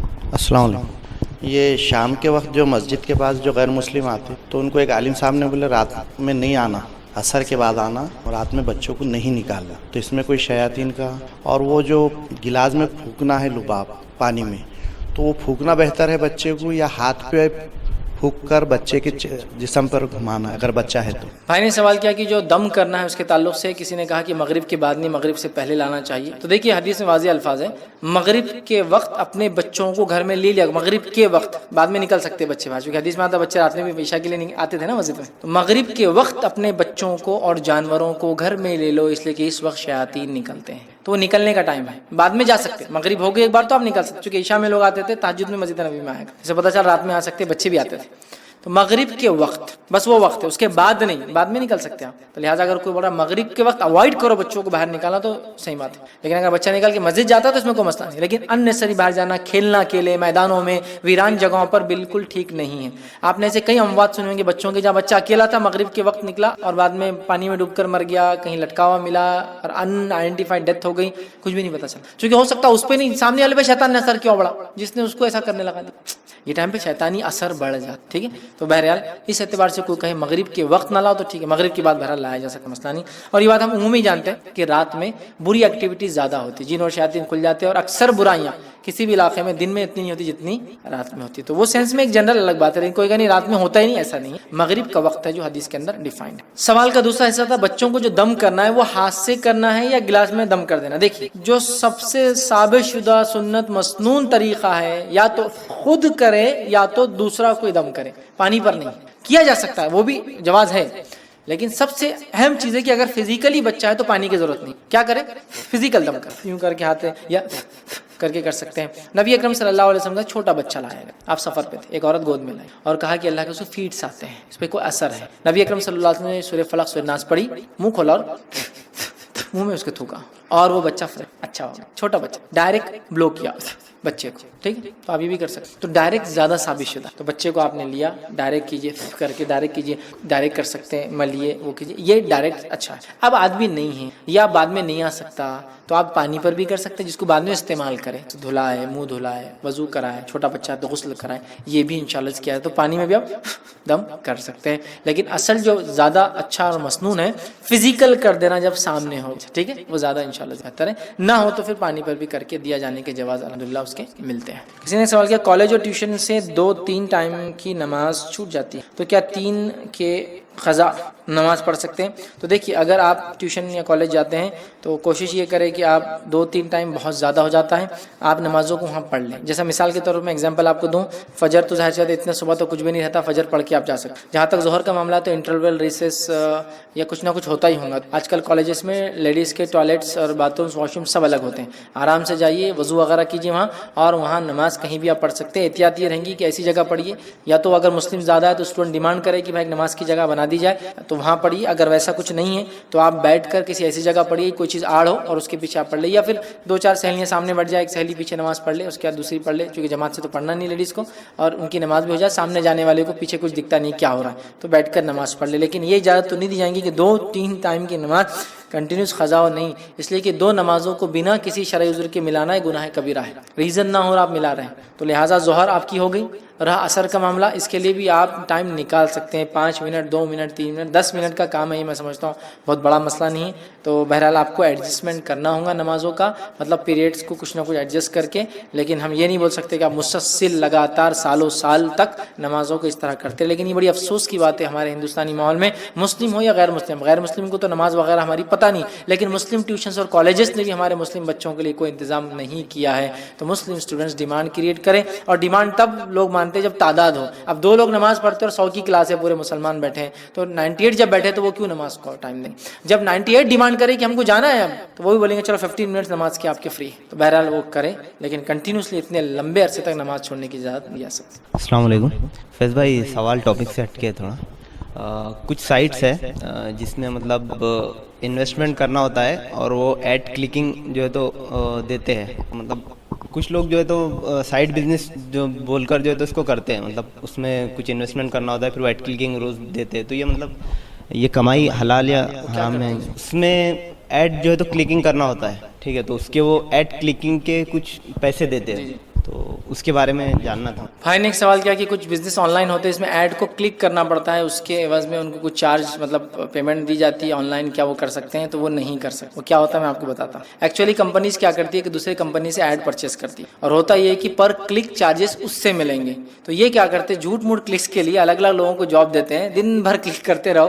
کلک کرنے سے اس کے پیسے ڈیڈکٹ ہوتے ہیں، جس کا ایک پارٹ سمجھو فار ایگزامپل 10 پیسہ یا 1 روپی پر کلک اگر ہے تو ایک پارٹ 70 کو دیتے 30 کو دے دیتے ہیں. چونکہ ان کو ایک جگہ سے نہیں رینڈم کلکس چاہیے تو وہ لوگوں کو مختلف شہروں میں اپوائنٹ کرتے ہیں. ان کا کام ہوتا ہے کلک کرتے رہنا، بس ایڈ پہ کلک ہوا وہاں چلے جاتا ہے کہ ایڈ ویو ہوا. ایڈ ویو ہوا مطلب آپ کو اب چارج پے کرنا پڑے گا. لہٰذا یہ ایڈ کلک کرتا وہ ادھر ویو شو کرتا، مطلب بالکل کلین ویو، اس کا IP وغیرہ سب شو کرتا ہے کہ بھائی آپ کی طرف سے ہوا. اب آپ کہیں الگ الگ کمپنیوں کی کر رہے ہیں دن بھر بیٹھ کے تو وہ بھی نہیں پتا چلتا. ایک آدمی ہو سکتا ہے کچھ چیزیں براؤز کر رہا ہو، کوئی کیفے سے کر رہا ہوں، وہ کنسیڈر کر لیتے 30 پیسے آپ کو 70 رکھتے تھے تو جھوٹ ہوا پورا. تو اس طرح سے بہت سارے آن لائن بزنسز جو چل رہے ہیں، میں کہوں گا اس معاملے میں بہت احتیاط کریں مسلمان. اپنے علماء سے کانٹیکٹ کریں، ان کو پورا بزنس ایکسپلین کریں وہ کیا ہے، پھر ہی جائے. ورنہ آپ دیکھیے کیا ہو رہا ہے، وہ آدمی جھوٹ بول رہا ہے، وہاں بول رہا ہے کہ 100 آج کلک ہوا، مطلب 100 روپیز مجھے پے کیجیے، آپ کو 30 دے رہا. آپ بھی بول رہے کیا اچھا کام ہے خالی ایڈ پہ کلک کرنا. بٹ وہ کلک سے ہو کیا رہا ہے، کچھ لوگ ایسے ہی کرتے ہیں، یوٹیوب کی ویڈیو پلے کرتے رہو ہمارے چینل کی، آپ پلے کرتے رہیں گے، اس پہ ایڈ چلتے ہیں، ایڈ ریونیو جنریٹ ہوتا. اس کو اگر سمجھ لیجیے فار ایگزامپل 1 روپیہ مل رہا تو بولتا ہے 25 پیسہ آپ کو دے دوں. کچھ کمپنیز بھی ہوتی ہے جو بولتی ہے آپ کو ہم پروموٹ کریں گے،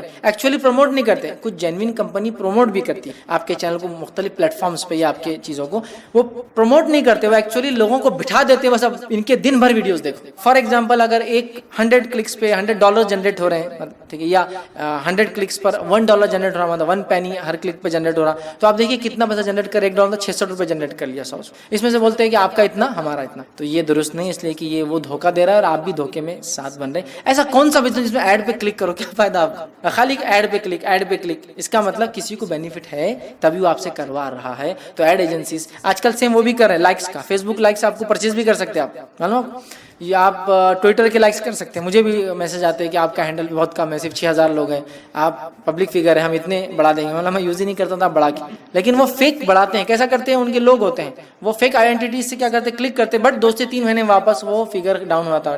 ہر روز 100-200 کم ہوتے ہیں اس میں، معلوم، چونکہ اکاؤنٹ فیک ہوتے ہیں. تو یہ سب چیزیں درست نہیں ہیں. تو بہرحال وہ جو آپ کے دوست کام کر رہے ہیں ایڈ پہ کلک کرنے کا، وہ ایک طرح سے تعاون ہے ایک غلط کام کے اندر، چونکہ اس سے وہ کسی کو دھوکہ دیتا ہے اور آپ کو کچھ بینیفٹ خود اٹھاتا ہے، درست نہیں ہوگا. اور ایسے آن لائن جتنے کام ہیں آپ علماء کو بتائیں اور اس کے مطابق بتانے کے ان کے مشورے سے بہرحال آگے کریں. چونکہ انٹرنیٹ کا معاملہ ایسا بہت ساری عجیب و غریب چیزیں چالو ہیں، بہتر ہوگا آپ ان کو بتائیں پھر عمل کریں. کسی نے ایک سوال کیا ہے، فجر کی فرض رکعتوں میں سورہ فلق اور سورہ ناس 3 ٹائم پڑھنا کیا سنت سے ثابت ہے؟ تو دیکھیے فجر کی فرض رکعتوں میں سورہ فلق اور سورہ ناس 3 وقت پڑھنا سنت سے ثابت نہیں ہے. ہاں، یہ 3 وقت پڑھنا سورہ فلق، سورہ ناس اور سورہ اخلاص رات میں سونے سے پہلے ہے، وہ ثابت ہے. لیکن 3 بار فرض نماز میں چونکہ رکعتوں میں ثابت نہیں ہے، آپ کو پڑھنا ہے تو ایک سورت کو آپ بار بار پڑھ سکتے کسی نماز کے اندر، اس سے مانیت نہیں ہے، انکار نہیں ہے. بٹ آپ کسی خاص مقصد سے نہ پڑھے کہ 3 بار پڑھنے سے کسی نے بتا دیے فضائل، وہ سب درست نہیں. لیکن آپ کو نماز لمبی کرنا ہے اور آپ چاہ رہے ملٹیپل ٹائم ایک ہی سورہ ریپیٹ کریں، مسئلہ نہیں ہے. اس سے اچھا سورہ اخلاص، سورہ فلق، سورہ ناس تینوں پڑھیے آپ. ایسے ایک سے زیادہ بھی سورت پڑھ لمبا کرنے کے لیے تو وہ تو ٹھیک ہے، لیکن کسی مخصوص نیت سے کہ فجر اٹھ کے 3 بار فجر کی فرض نماز میں اگر یہ پڑھے تو یہ مسئلہ حل ہوتا، یہ بالکل درست نہیں. اس پہ عمل بالکل نہ کیا جائے، زیادہ بہتر. کسی نے ایک سوال کیا کہ قرآن کی صورتیں صرف پڑھ لینا کافی ہے یا اس کا مطلب سمجھ کر پڑھنا ضروری ہے، اور کیا دم کرنے کے لیے بیمار ہونا ضروری ہے یا صحت مند بھی کر سکتا ہے؟ تو دیکھیے قرآنی صورتوں کو جو آپ پڑھ لیتے ہیں وہ پڑھنا بھی کافی ہے، معنی کے ساتھ پڑھنا اور زیادہ کافی ہے آپ کے لیے، ٹھیک ہے، کفایت کرے گا. ٹھیک ہے، اس لیے کہ قرآن کا اصل مقصد ہے اسے پڑھا جائے. کیوں پڑھا جائے؟ ہم کسی چیز کو کیوں پڑھتے ہیں، اخبار کیوں پڑھتے ہیں صبح؟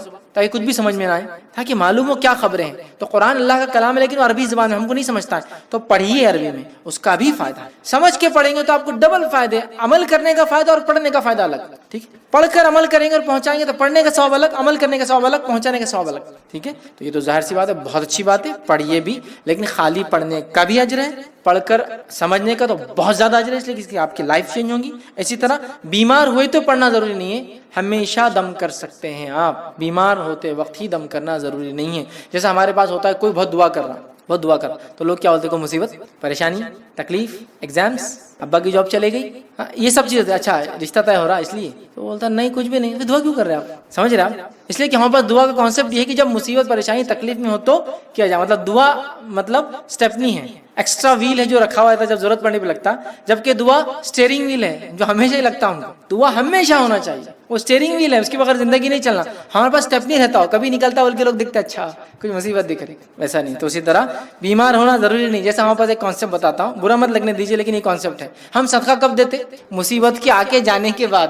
حدیث میں کیا ہے؟ مصیبت آنے سے پہلے صدقہ دو, وہ اللہ کے غضب کو ٹال دیتی ہے. اور ہم کب دیتے؟ ایکسیڈنٹ ہونے والا تھا نا, چل صدقہ دو جلدی. ایکسیڈنٹ نہ ہو اس سے پہلے دینا تھا صدقہ آپ کو. سمجھ رہے آپ ہم کہاں غلطی کرتے ہیں؟ ہم لوگ صدقہ کب دیتے؟ بھالو بال بچ گیا ہمارے ایکسیڈنٹ سے, ارے میرا بیٹا بچ گیا, اکلوتا تھا, یہ لوتا تھا, وہ تھا, چلو اب جلدی صدقہ دو. یہ صدقہ تو اگلے کے لیے پریکاشن ہے, لیکن پچھلے کے لیے تو ہم کیا کرتے ہیں؟ ہونے کے بعد یاد کرتے ہیں. صدقہ ہمیشہ دیجیے. صدقہ بلا اور مصیبت کو, اللہ کے غضب کو ٹال دیتا. تو پہلے دینا ہے, بعد میں بھی اچھا ہی کر رہے آپ دے رہے, شروع کر دیجیے. تو بولنے کا مقصد یہ ہم بس چیزوں کے بعد ہوتی کوئی بھی چیز ایکشن میں آتے ہم لوگ. تو اسی طرح ہے. تو یہ جو موضوعات پڑھ کے دم کرنا ہے, نبی اکرم صلی اللہ علیہ وسلم ہمیشہ پڑھتے ہیں. بیماری میں زیادہ پڑھتے, تو کوئی یہ نہ سمجھے کہ بس بیماری میں ہی پڑھنا ہے, ہمیشہ پڑھتے. تو لہٰذا آپ صحت مند ہیں تو پڑھیے, بیمار ہے تو پڑھیے, اچھے ہے تو پڑھیے, برے حالات میں ہے تو پڑھیے, ٹینشن میں ہے تو پڑھیے, خوشی میں ہے تو پڑھیے, پڑھتے رہیے, ہمیشہ پڑھیں. السلام علیکم. شیخ, ایمان میں اضافے کے لیے کون سی چیز ضروری ہے؟ اضافے کے لیے بھائی نے سوال کیا کہ ایمان میں اضافے کے لیے کون سی چیزیں ضروری ہیں, مطلب کیا چیزیں ہیں جس کے کرنے سے ایمان میں انسان کے اضافہ ہو سکتا ہے. تو دیکھیے بہت سارے اعمال ہیں جن کے کرنے سے انسان کے ایمان میں اضافہ ہوتا ہے, جس میں سب سے اول ہے علم کا حاصل. نالج ہوگا تو ایمان اسی کا بیس ہے نا, کیونکہ ہمارے پاس اکثر لوگ جاہل رہتے ہیں اور ایمان کی بات کرتے ہیں. نالج بیس ہے ایمان. صحابہ ایک ایمان پہ تھے اسلام سے پہلے, نبی اکرم صلی اللہ علیہ وسلم آئے, پھر ان کو ایمان کیا ہے بتایا, اور حقیقت بتائی رب کون ہے, کیسا ہے اور کیا ہونا چاہیے. سمجھ رہے آپ؟ تو ان کی لائف چینج ہوئی. تو سب سے بیسک چیز ایمان کے لیے کیا ہے؟ علم کا ہونا. علم کے ہونے کے بعد فرائض پر عمل کرنا, اس لیے کہ ایمان میں کمزوری آنے کی سب سے بڑی وجہ ہے کہ فرائض پہ انسان عمل نہیں کرتا ہے. اور آپ صلی اللہ علیہ وسلم نے فرمایا اللہ سے سب سے قریب بندہ ہوتا ہے فرائض پہ عمل کر کے, اور اس کے بعد نفل. جب فرائض پہ عمل کر کے اللہ سے قریب ہوتا ہے اور پھر نفل کرتا ہے تو اللہ اس کا ہاتھ بن جاتا ہے جس سے وہ اٹھاتا ہے, اس کی آنکھیں بن جاتا ہے جس سے وہ دیکھتا ہے. اس کا مطلب یہ نہیں کہ اللہ اس کے جسم میں حلول کر جاتا ہے, اس کا مطلب یہ ہے کہ اللہ تعالیٰ اس کے ہر چیز کو گائیڈ کرنا شروع کر. ہاتھ وہاں ڈالتا ہے جہاں بینیفٹ ہے, نظریں وہاں ڈالتا ہے جہاں فائدہ ہے, قدم وہاں چلتے جو فائدے میں. لیکن فرض کے بعد فرض ہے تو اللہ کے نزدیک سب سے بہتر عبادت جس کو پسند کرتا ہے وہ فرض ہے, اس کے بعد نفل. تو پھر آپ فرائض کا ہم اور آپ اہتمام کریں. اس کے بعد ہم دینی لوگوں میں رہے, ایسی مجلسوں میں آئے جائے, ایسے ماحول میں رہے جو ماحول دینی ہو, جس سے کیا ہوتا ہے علم میں اضافہ ہوتا ہے, عمل میں بقا رہتی ہوتا ہے, آدمی عمل میں باقی رہتا ہے, اور عمل میں باقی رہنے سے ایمان بڑھتا ہے. اسی طرح چوتھی چیز ذکر کی کثرت. ذکر کی کثرت سے انسان کے ایمان میں اضافہ ہوتا ہے, جس کی جیتی جاگتی مثال رمضان کا مہینہ. ذکر کا لیول بڑھ جاتا ہے تو عمل کا لیول بھی بڑھ جاتا ہے, ایمان کا لیول بھی بلند ہو جاتا ہے. یہ ہے یاد رکھیے. تو کمپنی ہو, صحبت, اس کے بعد ذکر اللہ کے ذکر میں انسان جو ہے مشغول رہے, یہ بھی ایک وجہ ہے جو ایمان میں اضافے کی. تو بہرحال یہ چند وجوہات ہیں جن وجوہات کی بنیاد پر علم حاصل کرے, فرائض پہ اہتمام کرے, اچھے صحبت میں رہے, مجلسوں میں رہے, مطلب جڑے رہے کسی نہ کسی سے, طبقے سے, گروپ سے, جماعت سے, جو بھی ہو سکتا ہے.